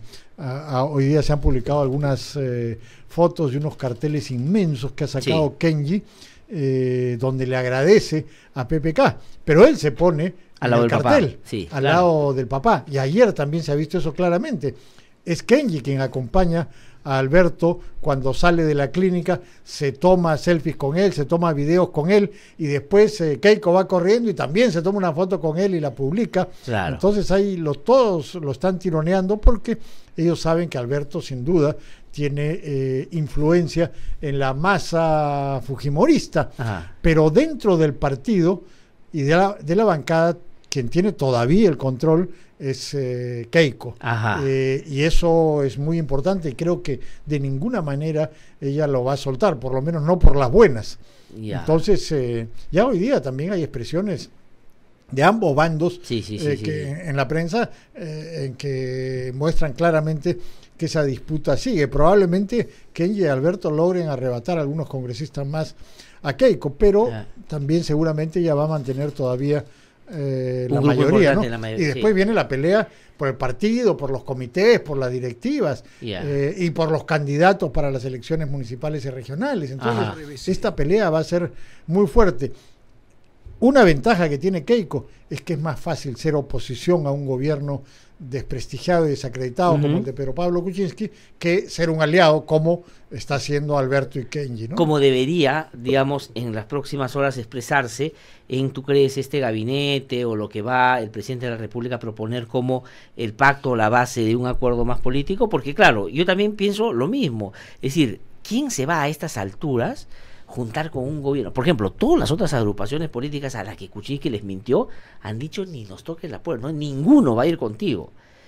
Y yo creo que Alberto y Kenji tampoco es que, digamos, están como muy entusiasmados en ese sentido de ponerle nombres a ese gabinete o gente de ese gabinete, y es posible que Kenji y Alberto le den gobernabilidad a PPK, inclusive sacando a 10 o 15 congresistas más del fujimorismo. Bueno, es una ayuda sin duda, y el hecho de que hayan fracturado a Fuerza Popular en el Congreso y que estén peleándose entre ellos es muy importante, porque eso desvía las energías del keikismo en esta pelea, y entonces es más difícil mantener dos peleas, una con el gobierno y otra con la otra facción, ¿no? Entonces ese es un problema. Ahora, que participen en el gobierno, ya algunos fujimoristas dijeron yo estoy acá, yo aceptaría, pero no es tan sencillo. Quizás alguna gente cercana al albertismo o al kenyismo participe en el gobierno. El problema es que el gobierno no ha podido formar un gabinete, lo iban a reconstituir alrededor de Navidad, no pudieron, después anunciaron para esta semana, parece que tampoco van a poder, y lo han postergado para la siguiente semana porque no tienen gente. Sí. Lo que van a tener probablemente es un gabinete parchado, remendado. Claro. No van a tener un equipo más o menos con una orientación, no. Van a agarrar lo que tengan. O sea, van a reemplazar lo que se han ido, moviendo de repente algunos y poniendo a alguna gente que se vocea más del partido, ¿no? Tú el otro día pusiste, o hace un par de días, que por ejemplo D'Alessio podía ir a defensa. Sí, esa es la información que había. Sí, y era seguro ministro de defensa en ese momento, pero ya sabemos que el presidente es muy variable en sus opiniones. Sí. Pero es lo típico también, mover a uno de un cargo a otro, porque él es muy desconfiado y gente nueva que vaya a entrar... es muy difícil, pero la otra cosa es la pelea que hay dentro del gobierno entre el presidente Kuczynski y la presidenta del Consejo de Ministros, Mercedes Arauz. Ahí las cosas no van bien. De hecho, han tenido algunos encontrones antes, pero ahora que hay cambios en el gabinete, ella quiere poner a gente que sea adicta, leal personalmente a ella, para cobrar más poder. Y el presidente, en fin, no está tan de acuerdo con eso. Entonces ahí van a tener algunas disputas por los nombres también. Pero la ha ratificado, ¿no? O sea, digamos, bueno, es que no tiene alternativa. Porque... O sea, ¿tú crees que Mercedes Arauz se queda porque PPK mira hacia los costados, no ve a alguien y dice que... No, porque además, si nombra un nuevo premier, tendría que pasar por el Congreso otra vez. Claro. Y eso es muy incierto. Claro. O sea, se va a arriesgar a que no le aprueben a un nuevo premier. Es complicado, porque las cosas en el Congreso también están muy movidas, nadie sabe qué va a pasar, quién va a estar con quién. Claro. Entonces, eso es lo que sostiene a Arauz en la presidencia del Consejo de Ministros. Si no, posiblemente PPK habría tratado de hacer un cambio, pero porque ella también está muy desacreditada. Totalmente. Ella salió el jueves 21 de diciembre a decir que no hay nada. Indulto a Fujimori, y ya se estaba negociando el indulto. Y pero tú que conoces, no solo digamos tienes datos, sino que sigues la política muy cerca. ¿Tú crees que ella sí sabía o no? O sea, digamos que... Sin duda sabía. Sí. O sea, digamos que ella era parte del juego de Kuczynski para, digamos, que estaba operando bajo la mesa para salvarse con el voto. Lo que dicen las versiones que han circulado últimamente es que quien estaba más metido en las negociaciones era el ex premier Fernando Zavala, que es muy cercano a Pedro Pablo Kuczynski, y cosa que no le gusta, por supuesto, a Mercedes Arauz, porque también le quita poder en la presencia de Zavala, pero que ella sabía sin ninguna duda. O sea, todo el mundo que tuviera dos dedos de frente lo sabía. Ese día empezaron a salir a la luz pública los documentos que mostraban que ya estaba preparándose el indulto, era clarísimo. Entonces, ella tenía que saber eso, y en lugar de hacer una declaración ambigua, por ejemplo, como las que acostumbraba a hacer, o la que acostumbra a hacer Nieto, que nunca dice nada claro, dice cosas tan ambiguas que uno no sabe qué cosa fue lo que quiso decir. En lugar de hacer eso, todo lo contrario. Ella se lanzó y dijo, no hay nada. No existe, me han dicho que no hay ningún trámite, que nada. Entonces ha quedado totalmente desacreditada, al igual que el presidente. Entonces tenemos al premier y al presidente sin credibilidad, y eso es muy complicado, no solamente para la estabilidad del gobierno, sino también es complicado para conseguir ministros. O sea, una persona que sea más o menos sensata va a tener problemas de subirse a este porque como yo digo, gobierno. Lo pueden dejar en el aire en cualquier momento. O sea, porque tú puedes decir, hay cosas que han cambiado, pero el presidente sigue siendo el mismo, y el presidente es errático, el presidente va a cometer, y quién va, digamos, salvo... digamos, siempre va a haber a uno que acepte. Pero, por ejemplo, lo que ha pasado en el Ministerio del Interior, ¿te parece que es producto de qué? ¿De que ya no encontró a nadie más? No, claro, porque tenía que ya cambiar a ese ministro, y entonces tenía que encontrar a alguien. ¿A quién? Al que ha sido director de la policía durante 2 años, y así. Ahora, pero eso, por ejemplo, siendo hasta donde me han contado, un buen policía, es un retroceso del Ministerio del Interior, ¿no? Que un policía se haga cargo del ministerio cuando en los últimos años se ha tratado de reforzar, digamos, una lógica de control civil dentro de la policía. No digo que no tenga la especialidad, porque el policía sabe hacer las cosas, pero el ministerio es una cosa distinta, ¿no? Sí, claro, pero probablemente no han encontrado a nadie. Eso es lo en más ese probable, momento ¿no es cierto? Tenían que conseguir a alguien ya para ese día, porque seguía pasando las horas y no había un reemplazo. Además, en ese momento se suponía que iba a ser la gran reestructuración del gabinete, pero Sí. solamente pudieron encontrar un parche, no nada más. No, y además, digamos, de los que estaban un poco en la cadena, porque él acababa de terminar su periodo como jefe de la policía y de ahí lo han lanzado para Así es, ministro. claro. Y D'Alessio iba un poco en esa lógica, ¿no? Así es, Pasarlo también. a defensa A defensa. por lo de Nieto, que ya dicen había presentado su carta de renuncia el 23 de diciembre. Claro, es lo que muestra pues que tampoco al presidente le interesa un comino en el Ministerio de Defensa, ni cambios en las Fuerzas Sí, Armadas, pues. ni nada. No, pone a cualquiera ahí, le agarra el primero que se le pasa por el frente y lo ubica ahí para salir del paso. Sí. Es una manera irresponsable de gestionar el poder, pero eso es lo que está ocurriendo, desgraciadamente. Ahora, pero Fernando, hoy día la gente le cree bastante menos al presidente que antes, por No, todas no las le cosas que cree ha nada, hecho. no hay No, nada. ya, de acuerdo, pero por eso te digo. Pero entonces, ¿en qué se confía él que lo que haga ahora le va a durar hasta fin de su gobierno? Muy simple, su buena suerte.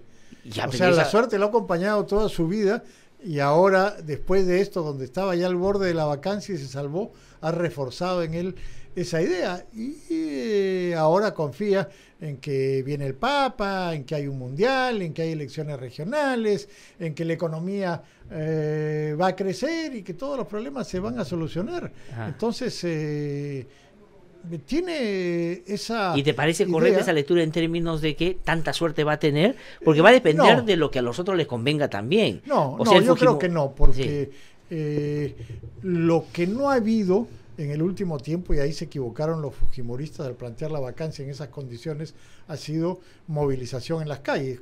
Cuando han vacado o caído presidentes en América Latina, aparte de los ingredientes de denuncias de corrupción, Sí, sí, que tú escándalos has- y un congreso, ha sido La calle. las calles. Sí. Y eso recién ha empezado luego de que se que se salvara a PPK en el Congreso y que se diera el indulto. Claro. Han empezado algunas movilizaciones, pero son movilizaciones limitadas, parciales y políticas, Ajá. los antifujimoristas.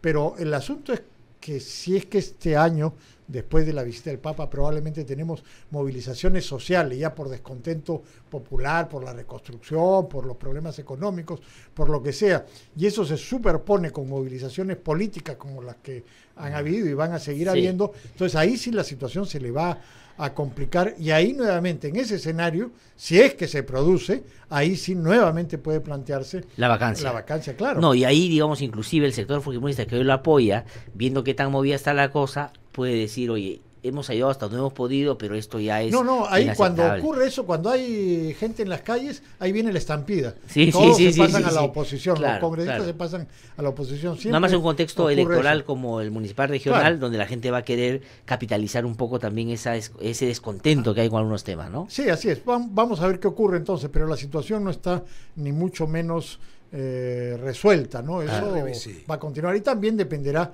lo que hemos comentado, cómo se resuelva la pelea entre el fujimorismo, cuánta gente va a lograr arrancar a Alberto y Kenji de las manos de Keiko, ¿no? Sí. Eso ¿Y también tu es cálculo un qué te elemento. dicen? Que por lo menos llegarán a los 25 que trataron de impedir la Bueno. sanción a Kenji en su momento. ¿Qué se dice ese Quizá grupo que él más o manejaría? menos, sí, Ahora, pero pero- eso si te arma una bancada de 25 es importante, Bueno, ¿no? sería muy importante, pero digamos que Keiko también tiene sus propias fichas y su juego, ¿no? Tampoco ellos son mancos. Sí. Sin duda van a jugar sus cartas y recordemos que muchos de los congresistas que actualmente están ahí le deben lealtad a Keiko, Sí. porque ella los ha llevado y muchos ni siquiera conocen o no han estado en la década del 90, no han conocido a Alberto, no tienen Ajá. cercanía con él, ¿no? Entonces, ahí la cosa está por verse. Hay Porque que- el comunicado de ayer, Fernando, es un comunicado, digamos, que va y le hace el pare a la pretensión de Kenji y de Alberto, ¿ah?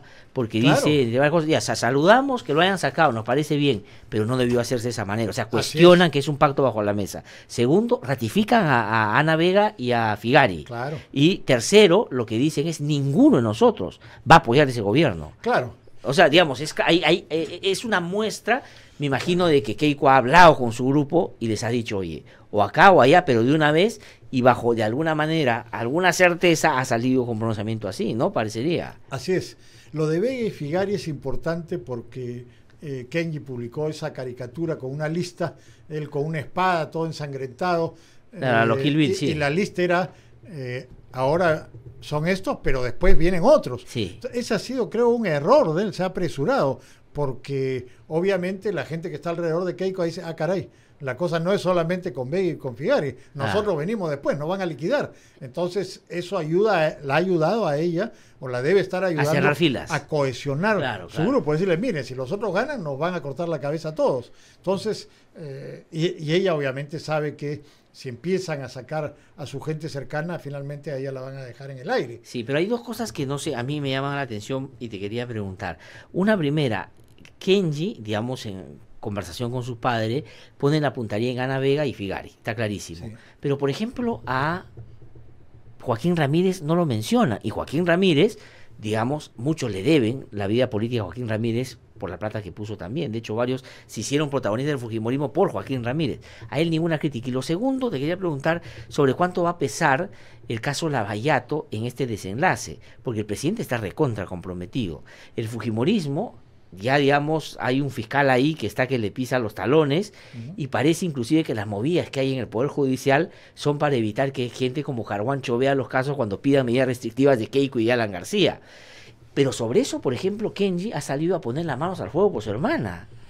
O sea, digamos, hay como... Hay ciertos negocios en los que están juntos y con eso no se va a meter. Que pueden caer ambos. Ajá. Entonces, ahí tiene que haber un pacto de impunidad, digamos, que no se metan con esos temas, porque si no, todos se van a ver comprometidos. Pero en el resto de cosas, sí pelean, ¿no? Entonces... ahora, las denuncias de corrupción pueden acelerar también los acontecimientos, porque si este u otro se ven presionados o ven que está cerca la Fiscalía y el sistema judicial de encontrarles algo o eventualmente dictarles alguna medida, todos aceleran los acontecimientos para librarse de eso, ¿no? Entonces, eso es peligroso también en ese sentido, ¿no? Ahora, ahí quien está en peor situación es sin duda el presidente, sí, ¿no? Pues. De hecho, le está metido hasta el cuello en este asunto, y probablemente cosas que vayan a salir más adelante lo comprometan más, ¿no? Todavía, no solamente con Odebrecht, sino con otra de las empresas. Sí. Entonces, eso es un problema serio. O sea, está claro que en el Congreso la votación no ha sido porque si es culpable o no, sino simplemente por la negociación política. Y por la negociación política. Pero sí, está clarísimo que al margen de lo que pueda decir el sistema judicial, él está comprometido. Él ha violado las leyes y la Constitución, él ha estado metido con Odebrecht mientras era ministro y se ha beneficiado de Odebrecht. Y esta historia de que había una muralla china con Sepúlveda, por favor, todo el mundo que trabajaba en la PCM cuando él era primer ministro conocía a Sepúlveda, porque Sepúlveda entraba como Pedro por su casa a la presidencia del Consejo de Ministros. ¿Qué muralla china? Por favor, él estaba perfectamente al tanto de todos los negocios que se hacían ahí. Si la Comisión Lavallato pide el registro de entradas de la PCM, si es que no lo han destruido, o Sepúlveda va a aparecer, dices tú, como visitante frecuente. Claro, si era visitante frecuente, todo el mundo lo sabe. O interrogan a gente que ha estado ahí, tienen que decirlo. Sepúlveda entraba ahí como Pedro por su casa. Entonces, no hay duda de que el presidente está comprometido en esto. Sí. Ahora, que lo hayan salvado por la negociación política es otra historia. Claro, pero la negociación política dices con el fujimorismo. Pero yo sí creo, desde el otro lado, yo, digamos, y hay gente que obviamente critica eso, y yo lo he dicho abiertamente, digamos, yo cuando vi a Kuczynski, digamos, contra las cuerdas por el tema de la vacancia, sacar y articular este discurso a favor de la democracia, dije, ya, claro, no es que yo crea en él en todo, pero dije, ha entendido cuál es la situación y de aquí en adelante va a cambiar las cosas. Y al final nos han dicho, ya ves, otra vez te engañaron, como te engañaron en la última elección, que digamos le sacamos el tema de defiende la democracia y vas a ganar, ganó, y mira cómo la ha deteriorado. Bueno, yo no le creí nada. No, tú yo sí. No le creí nada porque lo conozco. Yo sé, y por eso te digo. Yo sabía, y lo he escrito, sí, antes por de eso que te se digo, descubra todo, que él utilizó a los antifujimoristas y, ojo, todos los discursos antifujimoristas fueron discursos leídos y ensayados. Pero ese no es Pedro Pablo Kuczynski. Él no es así. Simplemente usó eso los discursos que le redactaron sus asesores para hacer esa alianza, para recomponer la alianza antifujimorista en un momento que la necesitaba. Claro, en este caso, y al mismo tiempo estaba negociando. Claro, esa parte, yo te digo, porque el desenlace puede haber sido parecido a este, pero digamos con una perspectiva distinta, es decir, entender al fujimorismo, no dejarse o echarse más con el fujimorismo y configurar un escenario distinto, ¿no? Pero claro, eso de ya haber estado negociando mientras hablaba con nosotros, eso, claro, digamos, eso es otra cosa, ¿no? Y habernos engañado con, sí.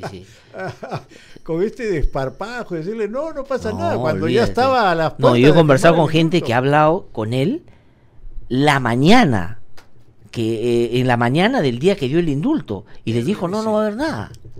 O sea, bueno, digamos, ya eso me parece, sí, es otra cosa, pero Fernando, entonces, ¿cómo ves tú el panorama, digamos, en los próximos, cuál es el gabinete de la reconciliación? O sea, ¿qué contenido puede estar pensando el presidente a eso?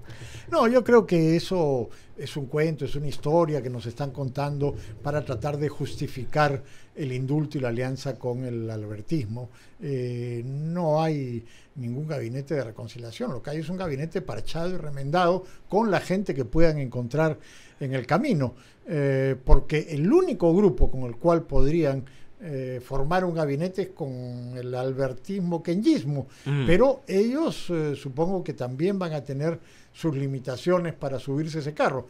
Seguramente habrá gente cercana que puedan incorporar, pero no creo que se comprometan directamente, ¿no? Eso sería. ¿Pero le alcanza eso al presidente hasta el 2021? ¿Tú crees? No, yo no creo que vaya a llegar al 2021. Yo también tengo esa impresión. Muy difícil. Pero aquí no se trata de pensar estratégicamente. Aquí ellos lo que están pensando es cómo llegan a la siguiente semana o al siguiente mes. Sí. Eso es lo único que les interesa. Y al presidente lo que le interesa es su prestigio. Sí. Ahora, por ejemplo, debe estar muy golpeado por esta nota que ha salido en The Economist, que es la revista más importante del mundo. Ese tipo de cosas, eso sí lo golpea. Eso es lo que más le desagrada. Bueno, el secretario general de la OEA también ha dicho que lo que ha hecho con el indulto es una cosa que no se condice con los tratados firmados, que respalda lo que ha hecho la Comisión Interamericana, y ese ruido afuera es muy fuerte. O sea, la gente no está aquí, digamos, poniendo en valor eso, porque eso sí puede generarle problemas a él en lo personal y al Perú también en otros años. Por ejemplo, el otro día conversaba con el ex ministro de Economía, Alonso Segura, y él decía, por ejemplo, ya se paró el tema a la OECD. Porque con esto que está pasando, iba a decir, oye, ¿qué institucionalidad hay acá? Que un presidente hace esto, mira, o sea, y eso sí complica, ¿no? No, claro, y también todo esto tiene cierto impacto en el crecimiento de la economía. Yo no creo que el crecimiento de la economía se vaya a detener, pero probablemente sí se va a enlentecer, porque todas estas cosas crean un ambiente de incertidumbre, y eso puede desanimar a algunos inversionistas, ¿no? O sea, todo esto está afectando el país, esta mala conducción del gobierno que está haciendo el presidente y la premier, van a afectar a todos los peruanos, ¿no? Porque si sigue el ambiente de inestabilidad e incertidumbre, la economía va más lenta. Ahora ya no se están creando los empleos que necesita.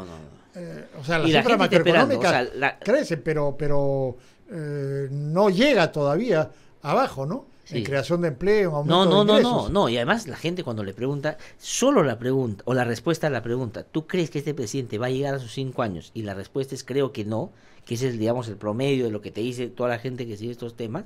¿Qué inversionista va a venir en esa lógica? Si tú vas a decir, vamos a esperar un poco, porque de repente de aquí a medio año ya este señor no es presidente y hay nuevas condiciones. Entonces ese es un problema muy serio en general, ¿no? Ahora, claro, la cosa positiva es que los precios de los minerales suben y todo eso alienta la inversión en minería. Pero que es otro tema, pero tampoco se ha reactivado algunos proyectos mineros importantes que puedan aprovechar ese momento internacional para, digamos, vincularnos con eso, porque tampoco se han resuelto los temas sociales que hay alrededor de algunos proyectos. Bueno, ese es el otro problema, porque un gobierno débil difícilmente puede manejar los conflictos sociales. A ver, saca a tía María ahorita. No, es imposible. O sea, olvídate, si vas a hacer eso, te generas un foco, una convulsión ahí, y eso sí se baja una. El otro día hablé con Salomón Lerner y decía, este gobierno no aguanta un conga, por ejemplo. No, y, o sea, por ejemplo, ahí cae. está Michiquillay, que está en Cajamarca, lo iban a licitar el 20 de diciembre, han tenido que postergar la licitación porque obviamente el ambiente no era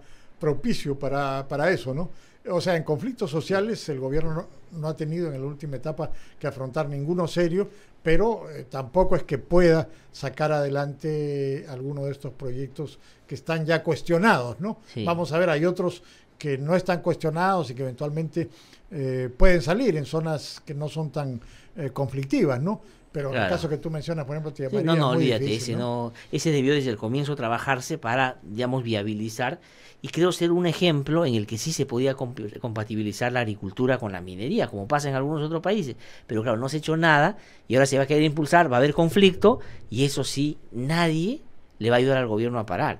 Si tú crees, y aquí tengo que terminar porque es lo que me preguntan acá, si se planteara la vacancia con el presidente ahora, los vaca de todas maneras, ¿no es cierto? Ahora sí hay más posibilidades, ¿no? Ahora hay más posibilidades, pero depende, insisto, en cómo esté la calle. Si hay protestas populares, esa posibilidad puede crecer. Si no hay protestas populares, yo lo veo difícil. En frío es muy difícil sacar a un presidente. Eso va a depender de cómo esté la calle y sobre todo de los problemas sociales, no tanto de los políticos, porque las manifestaciones políticas están ahí y van a seguir, pero lo que da masividad a las protestas es el descontento social. Sí, pues. Y si la lógica del gobierno fuera avanzar con plantear una agenda básicamente económica en la que coinciden con el fujimorismo en cualquiera de sus versiones y centrar las cosas más bien en ese tipo de temas y salirse de las tensiones más políticas, por decirlo de alguna manera, ¿podría agarrar un poco de viabilidad ahí? No. Lo dudo, porque no puede salirse de las tensiones políticas. Sí, o sea, la política se mueve por intereses y por pasiones, claro, no por los deseos,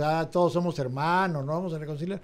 No es así, pues el bienestar del país, no, los políticos no piensan en eso, piensan en sus intereses y se mueven por sus pasiones, el odio y el amor. Fernando López está con nosotros. Fernando, como siempre, muchísimas gracias por haber conversado con nosotros, y vamos a esperar con interés tu columna el fin de semana en El Comercio y bueno, la posibilidad de más adelante volverte a invitar. Muchísimas gracias. Son las 8:56 de la mañana, no tengo tiempo para más, tengo que terminar el programa. Nos encontramos aquí el día lunes a las 7 en punto de la mañana. Hoy hemos tenido unas dificultades con el Facebook, espero que el lunes ya no las tengamos y que mil disculpas por eso. Que tengan ustedes muy buen fin de semana.